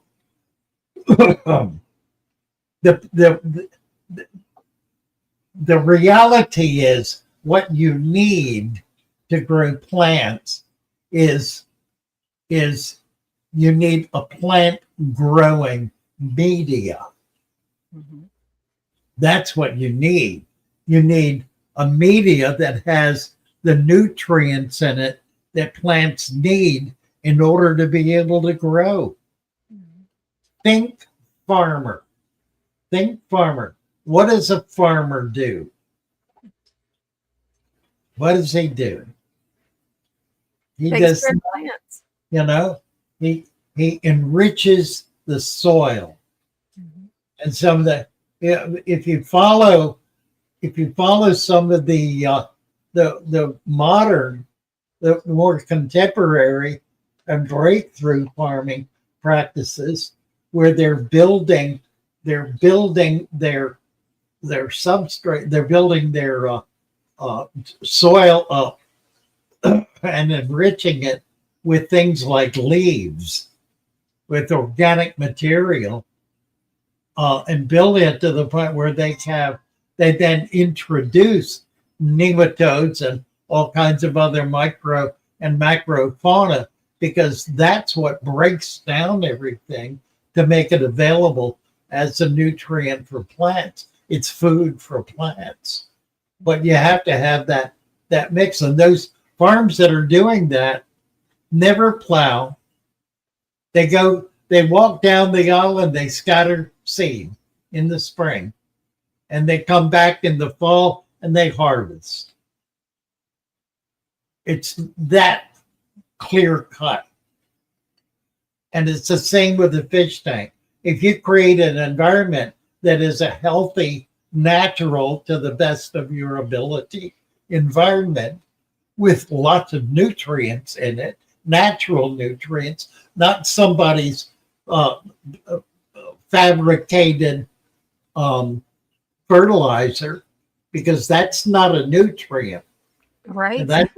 That's essentially a growth hormone for a very specific period in the plant's life. Typically, it grows leaves and flowers. That's what it does. It does not grow stems. It does not grow roots. So you wind up with a weak plant, weak stem, weak root, great leaves, and flowering that will die. It's not going to survive. Anything that requires excess anything is not going to survive. So I don't buy it, is what I'm saying. I don't buy that you got to have a $5,000 light and you got to have CO2 injection and you got to put fertilizer in there all the time. I take all of that and I throw it in the trash bin and I replace it with a good, healthy soil.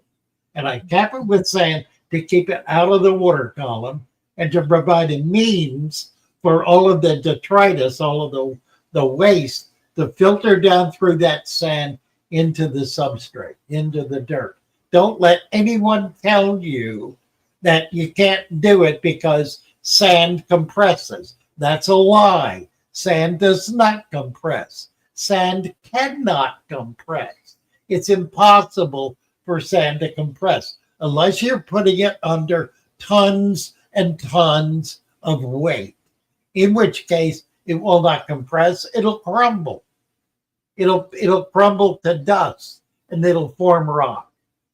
But sand in a fish tank, it is broken up rock. It's rocks broken into very tiny pieces. That's what sand is. There's no sand factory in heaven that creates sand and sends it down to the earth. Doesn't work that way. It's broken up rock, generally broken up in the sea and rolled up onto the beaches, and it becomes sandbed. Wherever you find a sandbed, that's an ancient sea, or maybe a current sea. But it's the sea that creates that sand by rolling those rocks and breaking them into tinier and tinier and tinier pieces. Or a rock crusher. That's another way to get sand to crush the rock with a rock crusher. Mm-hmm. It's crystalline though. It has sharp edges. Now, the sand, this is interesting. The sand in sand dunes in deserts is different from the sand made in the sea. The sand in deserts rolls. And as it rolls, it becomes round. Their sharp edges are broken off, or more to the point, they're brazed off. They're worn off. And so, and which is why that sand can become huge dunes, massive huge dunes that move, they roll, they float. They're like water. They act like water. It's very different. Nevertheless, they're round. So they meet at a point, and they meet at various points, and they remain, what's the word for that? they remain penetrable. It's not the word I want, but it works. In other words, water and soil and dirt and dust and debris can easily go through them. Very easily go through them because they don't flatten up. They're not soft. They're hard. They're rigid. They don't go flat when you press them together. Does sand go flat? Whoever heard of sand going flat? If it goes flat, it's not sand, is it? It's something else. It's putty. It's it's silly putty is what it is. Sand is not silly putty. No, it's not. Sand is rough. It's tough and it's hard, and it hangs up against each other, and it forms all kinds of channels, and those channels are what feeds all of the waste down through them without water being able to flow through and wash it all out. Like with gravel, you can't use gravel for that reason. It's too big. You got big chunks, so that's cool, but they're big, and the water goes whoosh, and washes it out. And that's why you have disease in tanks. It's why you get disease in tanks that have gravel, because it is a cesspool. It is an open sewer. It is a septic system with no lid on it. It's disgusting. That's why you have to go in there and clean it all the time. You don't need a toilet as the base of your tank. You need something a little better than that. A composting toilet is a nice idea, and that works pretty well, actually. And that's kind of the same thing. We use sand, but then we'll put a bunch of leaves and stuff, organic material on it. Acts like a compost toilet. If you know anything about it. If you don't, you ought to learn about it. It saves a lot of water, and it's clean, and it doesn't stink, and it's pretty healthy. And if you got a little campsite or something, it's exactly what you want to do. Or even a camper. It's perfect in a camper. No odor-free, honestly. Swear to God. Yeah, they're wonderful. We'll get off of. We got a question from Kevin. I hope so. Possible to reuse soil? Absolutely. Yes, you certainly can. You probably won't be able to separate the sand very well. You can kind of scoop off the top layer of sand if you want, but then the sand and soil tend to mix. So after you got 2 inches of sand and 1 inch of dirt. Within a few months, that 1 inch of dirt is about 1 inch up into the sand, which is why you need 2 inches of sand. And from there, it just kind of keeps creeping and crawling until eventually it's sort of all of a piece with the sand on top. There's a scientific principle that explains that I don't know what it is, and I don't understand it. But Mother Nature does. So that's all I need to know, is that nature knows how to do it. I don't need to know how to do it. And I don't need to have a name for it. I just know it works. I just let it happen, and that's cool. I was reading some comments on some website that shall forever remain unnamed. That's called, Reddit. Yeah. Father Fish is all over Reddit. No, I shouldn't say it that way. Comments about Father Fish are all over Reddit. Father Fish is not all over Reddit at all. But I think I need to be. I think I need to go into the lion's den and start shutting up some lions. Anyway. There's a lot of insanity on Reddit. Well, the common criticism of Father Fish is that he's right about everything, but he doesn't understand it. What? That's insane. I know. It really, it's true.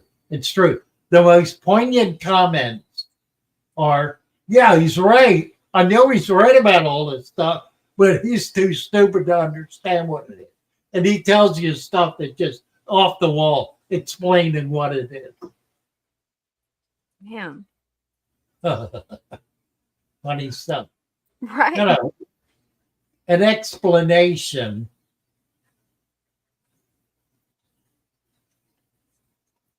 You An still there? It broke up. explanation. Pardon? Yeah, it started freezing. Are you still there?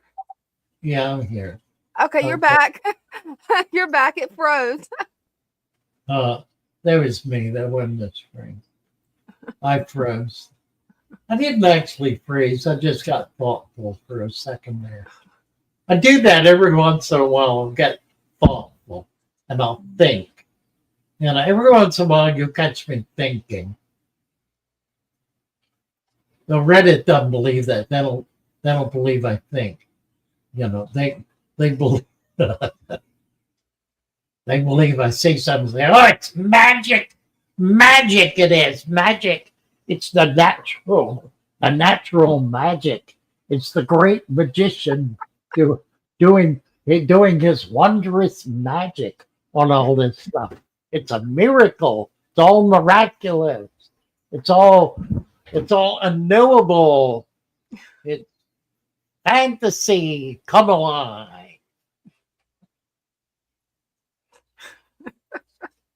Like that. Yeah, Reddit is a wild place. I mean, I don't think there's any common sense on there. It's weird. It's weird.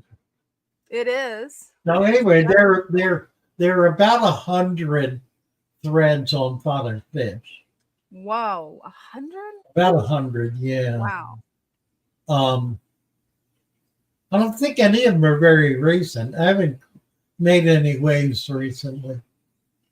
Although I'm working on it. This video coming up this Friday.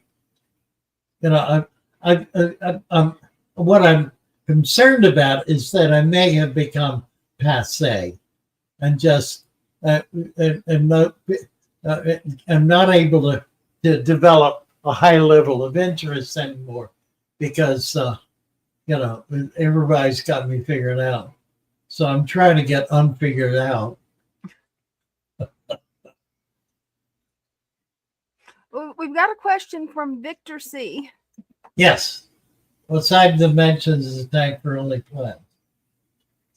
Hey, Brenda. bring me a little cake that like we took to the class. He wants to know what are the dimensions in a tank for only plants. Well, first of all, there is no such thing as a plant for only tanks. One of the little ones. One of the little ones. Potted plant thingies. Plant like aquatic with water in it. Jars, anything. If you don't have some kind of living organism other than plants, animal type organism, the plant will not survive because it requires the waste product from animal or animal fuel, if you will, microscopic animal life, in order to be able to have anything to consume. In other words, yeah, that's good. Yeah. In other words, it needs, here we go. This doesn't have any water in it, but there's a case in point. Now, let me tell you about this. Brenda, you want to tell us about this?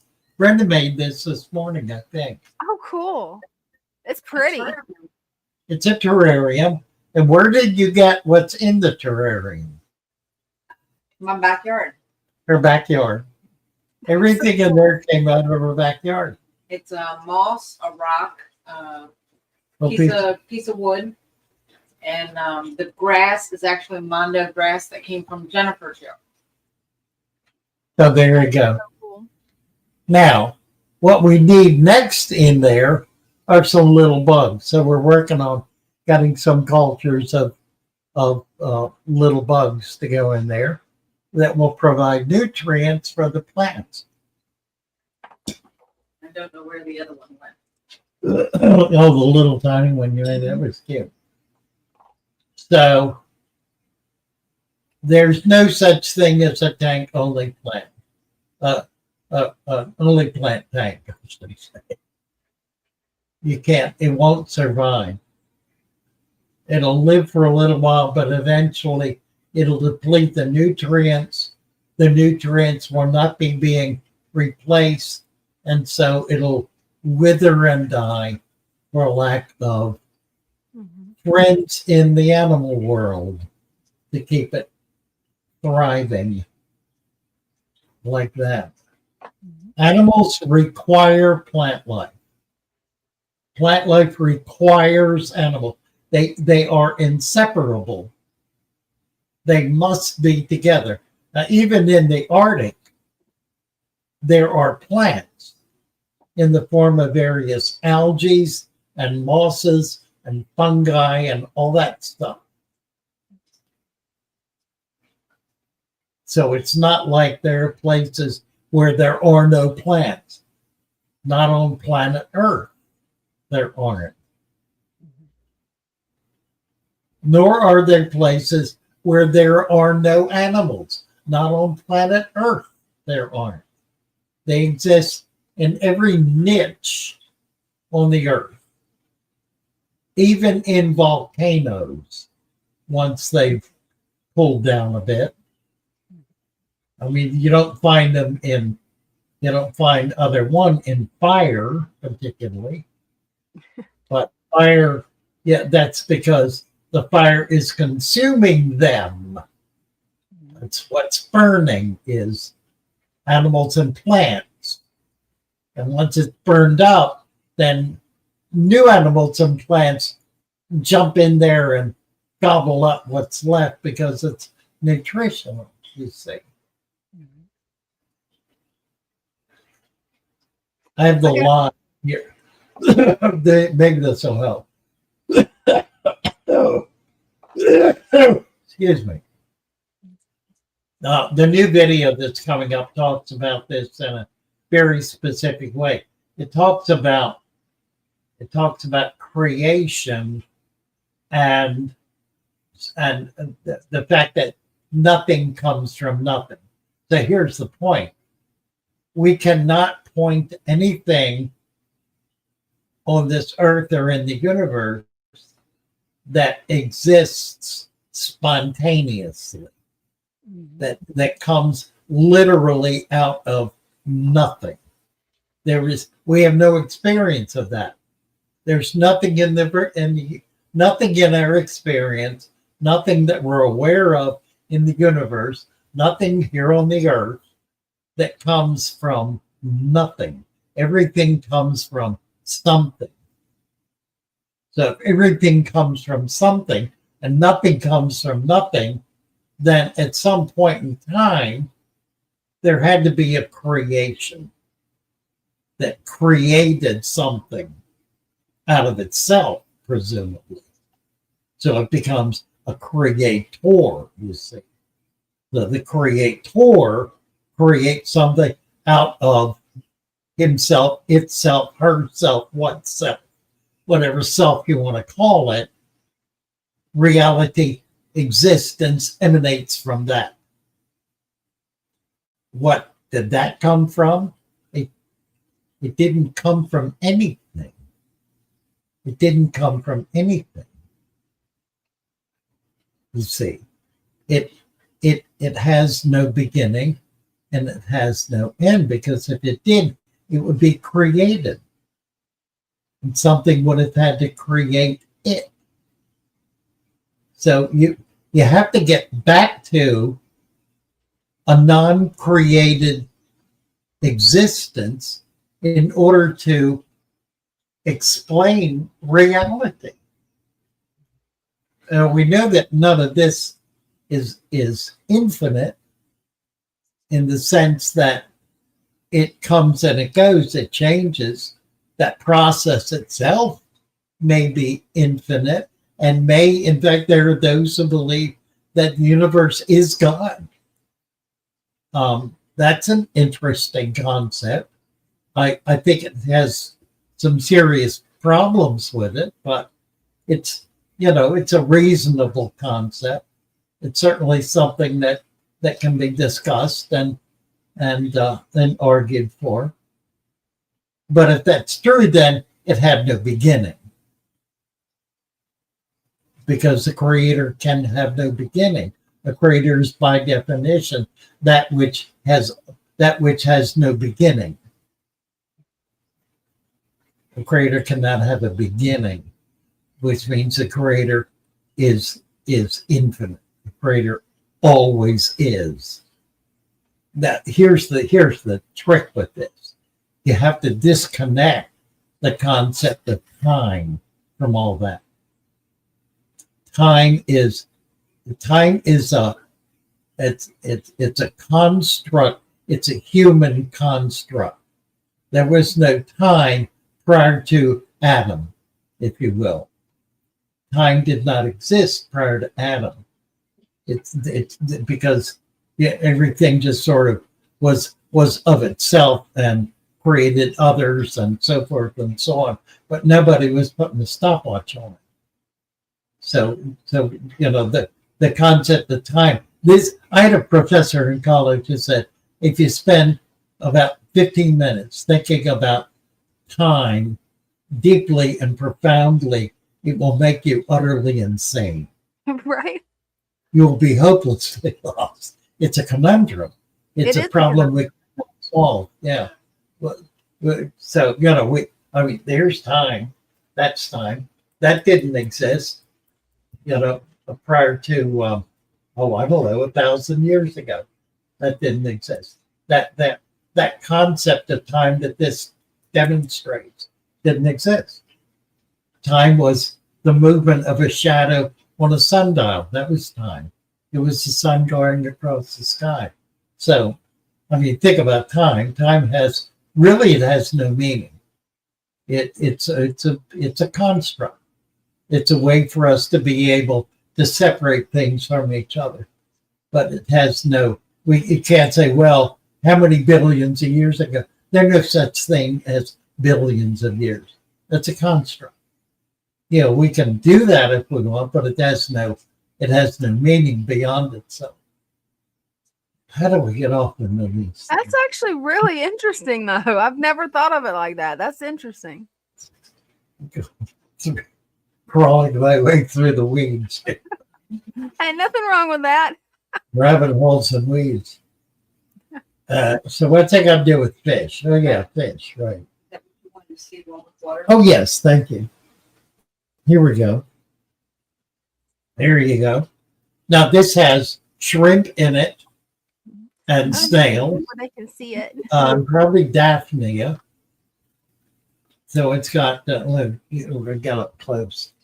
You can see a little more. I don't know if we can see a shrimp in there particularly. But these are wonderful. We took a bunch of these to both shows and sold them. Sold nearly all of them. I think first show we sold them all. Second one we took to see it's got a little dirt in the bottom and sand. Mm-hmm. So there it is. There's a father fish. There's a father fish tank in 1 quart of water. And it's got life in it. It's got snails in it. It's got microfauna. It has shrimp. It has plants. It's alive. It's alive. Like that. Thank you. Yeah, those are really nice setups. Yeah, they're fun. Mm-hmm. And you can put that on your desk. Oh, yeah. It's perfect size for your computer desk. Or on your paper toilet paper holder. Yeah. So you sit there and watch it. Mm-hmm. We've got another question from a messenger with a message. The damselfly larvae eat the babies. Damselfly larvae didn't eat baby snails. That's a really good question. I'm going to say no, because damselfly larvae, as opposed to dragonfly larvae, damselfly larvae eat microscopically. They eat waste primarily. They eat algae. I don't think they eat snails, baby snails. I don't think they eat baby anything. I could be wrong, but I don't think so. We need to look that up. We need to research that.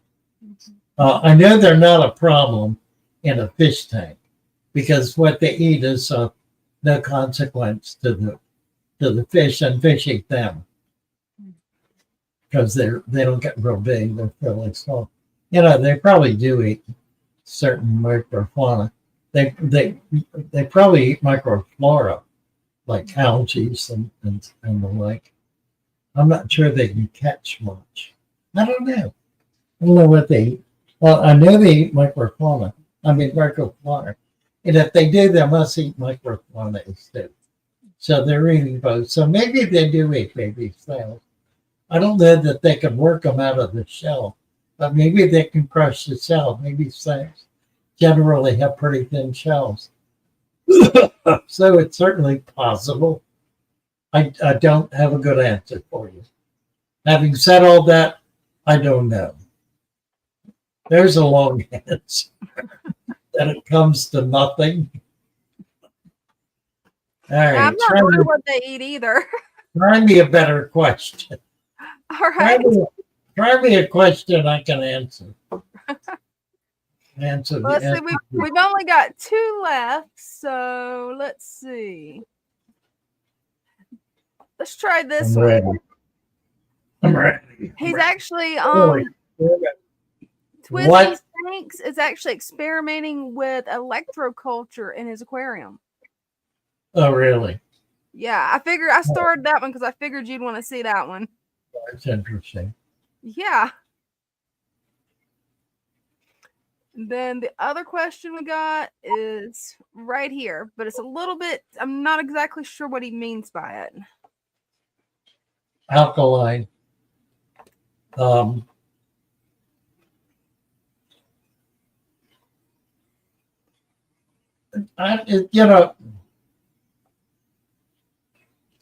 It's interesting. Blue Acara, the Acara is a Central to South American fish, family of fish. There are many, many, many different Acaras. The electric blue is just one among many. All kinds of Acara is a family. It's a family of a lot of specific kinds of fish. And they tend to live in more soft and acid water, although there are hard water regions throughout, particularly the northern parts of South America and the southern, for that matter, that are more alkaline than acid. They like most fish, they're able to live functionally and practically in a very wide range of pH. It's rare that fish cannot do that. The exceptions are some of the fish from what's the island in the Pacific Far East? My brain just went blank on me. It'll probably come to me. The licorice gouramis, for example, and abuse plants. Some of the other unusual gouramis, from Borneo, where the pH of the water is about 5.0 or lower. So it's astounding. There are no bacteria that can't survive. So there are other things that take their place, like funguses and archaea, archaea plays a big role in them, those environments. But what's happened is they've been bred now in captivity for enough generations that they have adapted naturally to a more alkaline water. And they're now living in water that's 7.5 and spawning, and babies are hatching. So they really, even a fish from as acidic an environment as that, over a few generations, can adapt to a completely different environment. So normal is, I don't think there is any normal. You know, you could say native, that would be appropriate. Is it native? No, it's probably not native. But it's normal is whatever they're living in and thriving in. Not just staying alive, but actually spawning and rearing young. That would be, I would consider a normal, a range of normal, a normal range of water conditions. All right. Adam is not here. We missed Adam. Yeah, we did. Yeah. Who else is here? Catherine Hayes. A messenger with message. Stephanie Boyle. Joe O. Joe. Joe, are you the Joe who was at the Clash? We met Joe at the Clash. Did you stop the Sunday fish fry? Brenda and Dina have taken it over. Dina didn't understand, excuse me, that she could use, she could broadcast on my channel as well as hers. Yeah, I thought you meant to broadcast just on mine. No, not at all. So I want you to broadcast on mine too. Okay, can do. Because that'll bring more, and then you can ask people to come over to yours. I don't have a problem with that. Okay, cool. Thanks. I just needed a break. And because I'm trying to do some other things, and I don't have the mental and emotional wellspring, I guess, that I have had in the past. It takes more effort to accomplish anything. These shows and videos are they're very demanding. It may seem like I'm just riffing off and gone up in every direction, and I suppose I am, but I find it at the end of it, I'm happy I did it and I'm excited about it, but I'm also totally worn out. Yeah, that's understandable. It literally takes a lot. TNA Tanks is here. Oh, cool. Can we get them up? There we go. Hello. Hi. Oh, hi. Oh, my goodness, we're already on. Oh, hi. Hi. Okay, so this is our first time showing what we have. I got to turn my volume up so I can hear you. My phone is really old, so hopefully I can hear you okay, and hopefully you can hear me okay. Yeah, we're okay. Okay, great. So, yeah, I'm all nervous because I haven't been on YouTube for so long, but we have been doing the father fish method since we started in May on our fish tanks, and we have gradually come to a point of where we have close to 22 fish tanks right now. We probably have about 11 running, but this one is one of them that we have. I started here. I'm going to go ahead and start here and then show you the rest. They're all in one room, so it's easy peasy. But Cool. this is our. Where are you located? What was that? Where are you located? We're in northern Michigan, Alpena, Okay. Michigan, right on Lake Huron. Nice. So it's a beautiful, So beautiful you town. got all If you that ever Huron, have all that Huron rock in there.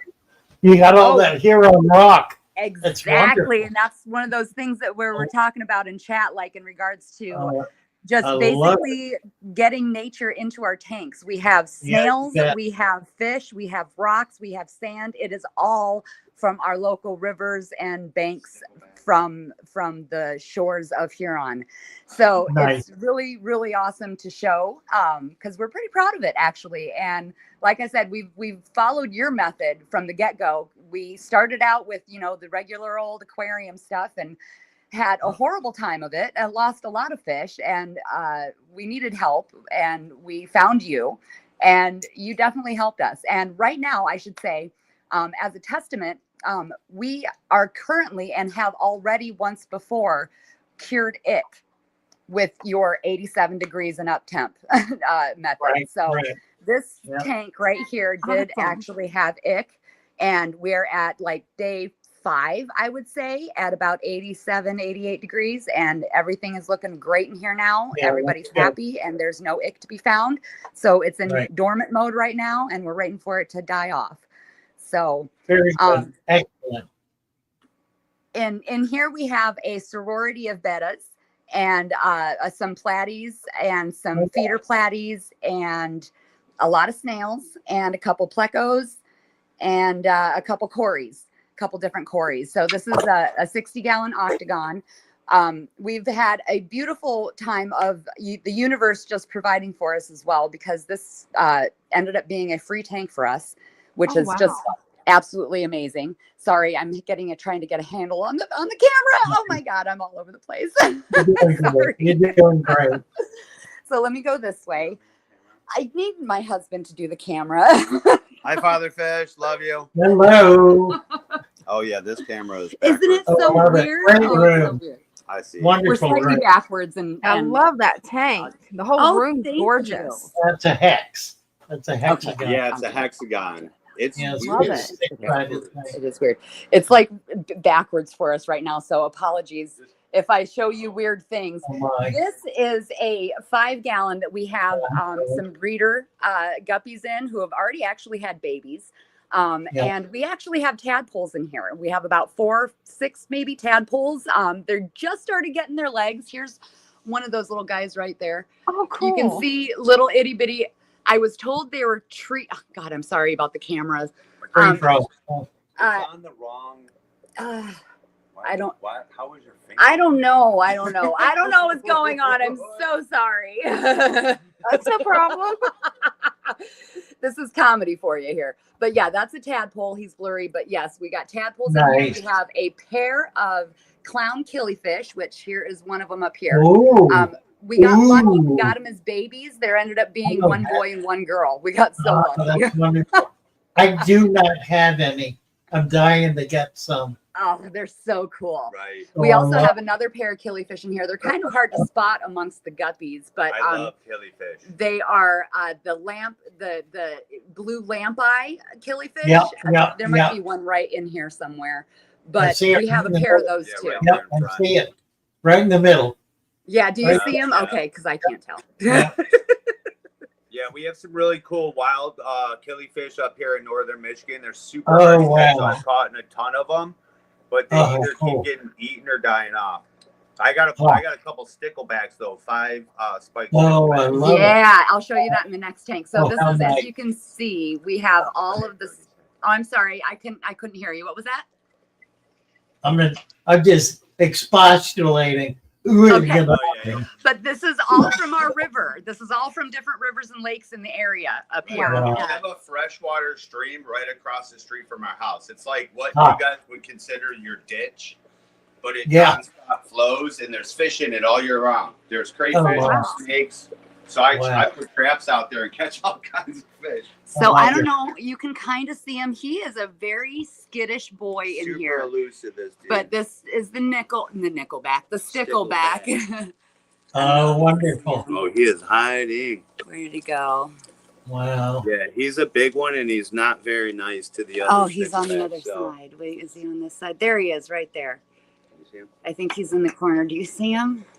Yes. There he is, right there, Oh, right in front. see, he's so Yep, fast. Oh, wow. He's a big one. He was one of the biggest we caught in the Oh, creek my. on the other side of us. Ah, So yeah, that's a lot of fun. wonderful. we only have him in here because we just weren't sure what he was going to do with any other fish. Yeah, so. he was attacking the other stickleback. So I'm trying to get him to breed. So No. I'm going to walk over here. Apologies for a messy house, but I'm going to walk over here. This is our shrimp tank. So we actually have a lot of right here. I don't know. I have a glare from the light, but we got a lot of trapdoor Chinese mystery snails in our lakes and rivers. Yeah. So we have tons and tons of those. We're actually big snail lovers. We love snails. And then I love your setups. Our local Thank fish you. store gives us all the snails we want. Yeah, they hate snails. They have too many of them. So whenever we go over there and get fish, they give us handfuls of them. Oh, wow. You guys are so lucky on that. Wow. I know.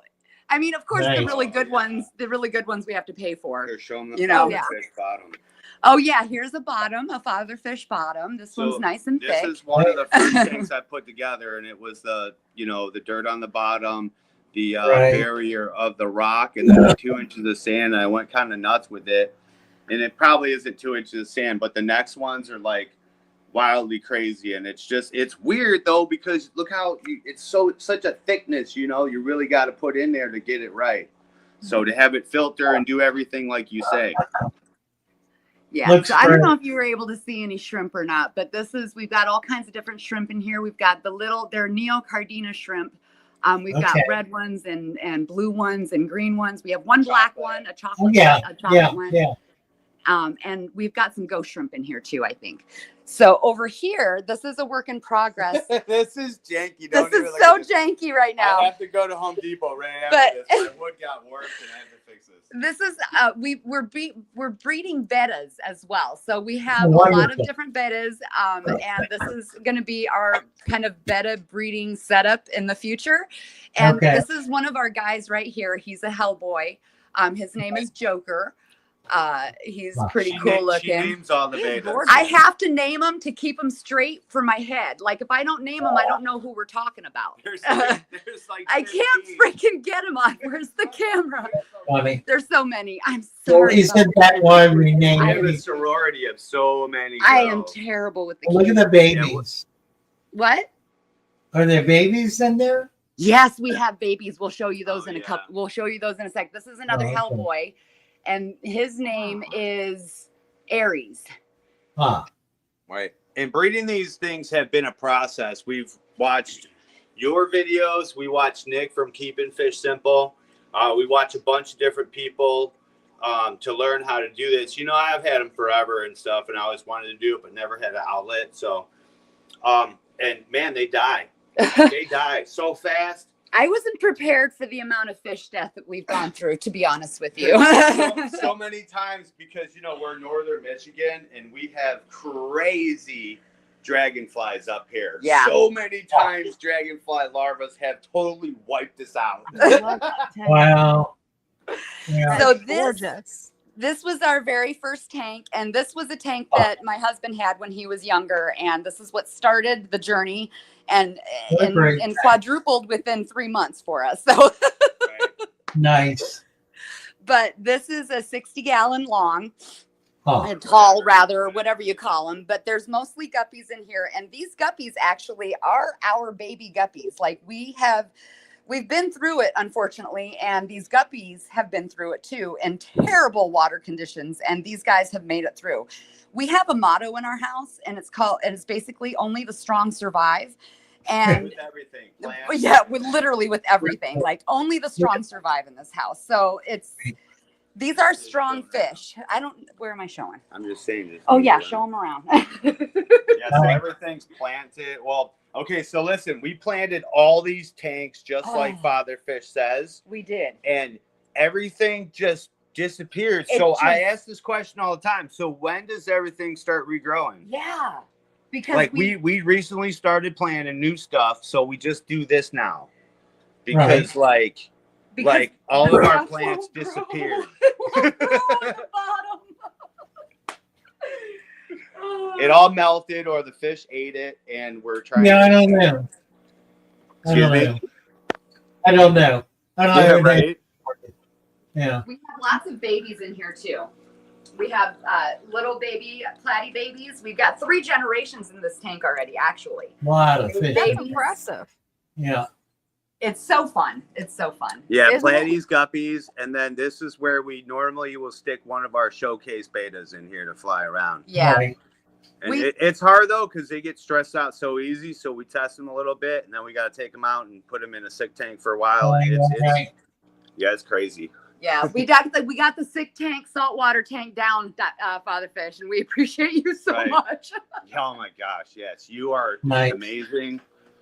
Telling everybody, like, the world the natural way. Me and my wife, we do gardening and growing and stuff, and we do everything natural, everything organic, and I teach people all these natural ways to do everything, like kill bugs and do this and do that. You know? Awesome. So I absolutely love your methods.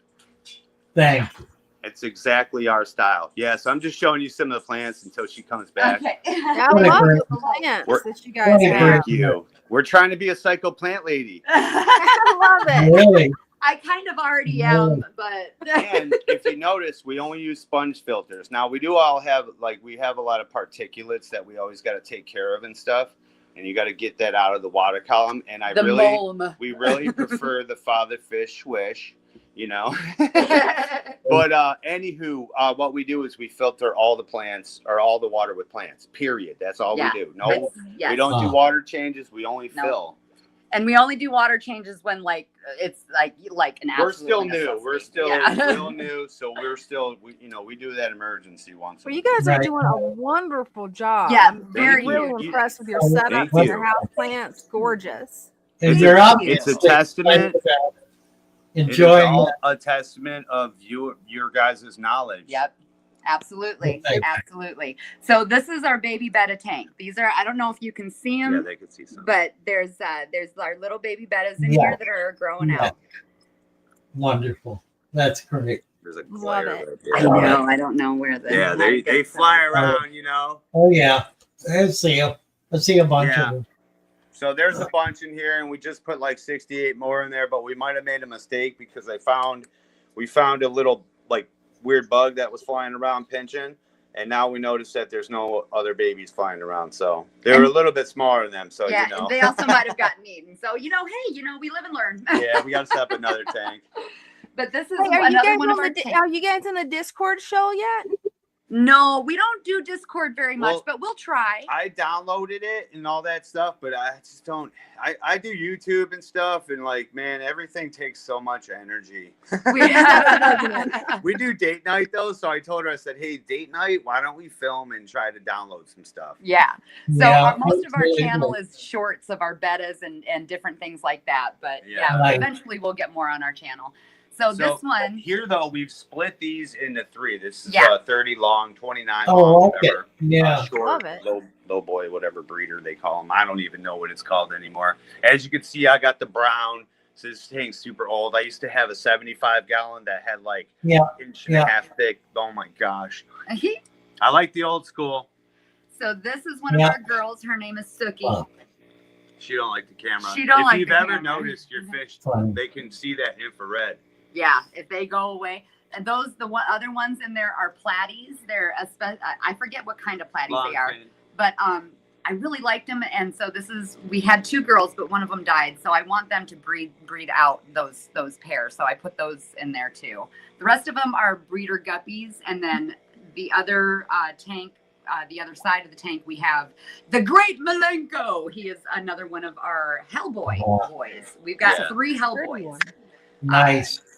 Wow. We have one Galaxy koi, and he's just amazing. He's giant. Yeah, he's in the egg. Oh, He's in the egg tank because I messed up. My hands touch things and I forget to wash, and then I'm like, oh crap. You know, don't do that, guys. This big 60 is the other one that is in the ick treatment. Yeah, And I tell you what, you guys, if you have any doubt at all, don't, because the 87 degrees is true. It's so true. And then we have one pond tank. Yes. Now we have a huge monster 200-pound American bully, and he loves to try to eat eat the fish through the glass. He loves snipping. And just a real quick story before we jump off, but we were driving home one day, and I was like, babe, let's drive down this road. I always wanted to take you down this road and show you something. And she's like, nah, I want to go home. And I'm like, nah, I'm going. So I turned down the road and I pulled over. She's like, what are you doing? I'm like, get out. She's It was like for an what? immediate break. Like An immediate break slammed and the turn brakes over, on. turn off the side of the road. I'm like, get out. She's like, what? I'm like, come here and look at this. She's like, no way. 40 gallon, 40-gallon breeder fish tank on the side of the road. It didn't need new seals or nothing. No, it's good. Oh, Yeah, so that's it's good. super duper dirty. nice. So dirty. There's right a now. brochure in here, and We've got a couple of butterfly kois in here, some regular kois. It's our goldfish pond tank. it needs cleaned. But yeah, it's terribly Yeah. dirty. We don't. Right. This is our side tank that we throw all the plants in. So that keeps the dog out. I get it. Oh yeah. This is so the dog doesn't bite it. So he sits right here and looks at the fish. These are his fish. Funny. Oh, there's some pretty I'm like, fish. Yeah, I'm always like, go look at your fish. Yeah, maybe next week I'll have this glass clean. This is so brown. Really? Oh wow. Yeah, that thing's a giant. But that's our pond tank. We used to have a pond that sat over there. And like Father Fish said, if you get those bog type plants, and I did all that. I went and we went mucking like every day. I have so many muck ponds outside. My wife hates it. And anyways, we have this pond here, and if you grow the bog plants, they grow out of the water, but they get bugs, and then sometimes they rot out, and then it smells real bad. So we took it all down. We're not about the smell now. It needs to be outdoors. Right. Right. This is that Java fern that I said was not doing so well. It just keeps getting brown on us. We glued it in a little driftwood, but it might be the heat because got it turned up so much. Right. Could be. But it's barely alive. I'm gonna switch it out. Yeah, all these crystals come from northern Michigan. It's pretty awesome. If you look at Michigan rocks, there's everything. Oh no, it's amazing. Geodes, just quartz everywhere, calcite. Wow. They say there's no gold, but I think they're lying. What was that? It's in there. It's just it's very tiny. It's like powders. Right. Powder gold. Wow. So impressive. Thank you guys so much. Thank you so much. I was shy to come up here. Well, I'm There's a lot excited. to show, and we went real fast, and I know, and our camera skills are really weak, and I know we're probably interrupting a lot, so next time it'll be way Well, better. it's 11 o'clock. Come on back. Come on back. Keep us updated. Love your thanks. Thank you for letting me show it. What you're doing. Get some female sticklebacks in with that male. I'm trying to figure out how to sex them. I look online and stuff like that. I try to find Just someone get who a knows. bunch of them and throw them in. Right. Yeah. Every time I do that, they die. Like they start killing each other. It's crazy. I've had The probably males 8 will, all yeah. summer. Yeah, you really had too many males. The males will kill each other off. Right. But if you get a lot of plant in there, that'll make a big difference. Absolutely. That's awesome. I'm gonna Make keep it trying. Thick with plants. Nice. Thank you guys. Thank Happy you. to Love you, Father Fish. Thank you. Thank you. Love you. Love you guys. Bye for now. What fun. It was. They've got a really nice fish room. Wow. Yeah. Gorgeous. Wow. That's a great show. It was. Well, we're done. We're out of here. Yep. What else we got? Nothing. Anything. Nope. That'll be it. Okay. Where's our tune? There it is. Mhm. You see at the Love stage. my little fishes as they swim about their home. How do we There we go. Fishes as There they we go. swim about their home. When the sunlight shines upon them and their And the colors colors begin begin to to glow glow white. white. And And drawn drawn into a into a world world where my where my heart heart longs to wants to go. go. I imagine scenes of It's so beauty beautiful. and feel the Feel warmth of the love. Yeah, love. yeah, yeah. I love Love my my little little fishes fishes as as they they swim swim about about their their home. home. I have And traveled traveled the the world world over, over, but but never never found found the the peace peace that that comes comes from from watching watching my my fishies as as they they swim swim about about their their home. home. My My heart heart is is happy happy and I am content to to sit sit and and watch watch them them swim. swim.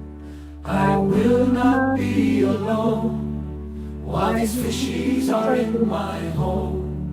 When the When the sunlight sunlight shines shines upon upon them them and their and the colors colors begin to begin to glow, glow, I am and drawn drawn into a into world where where my my heart heart longs longs to to go. go. I I imagine imagine scenes scenes of of beauty beauty and and feel feel the the warmth warmth of of love. love. I I love love my my little little fishes fishes as as they they swim swim about about their their home. home. Night, everybody. Love you guys. Love you all. For now. And all again.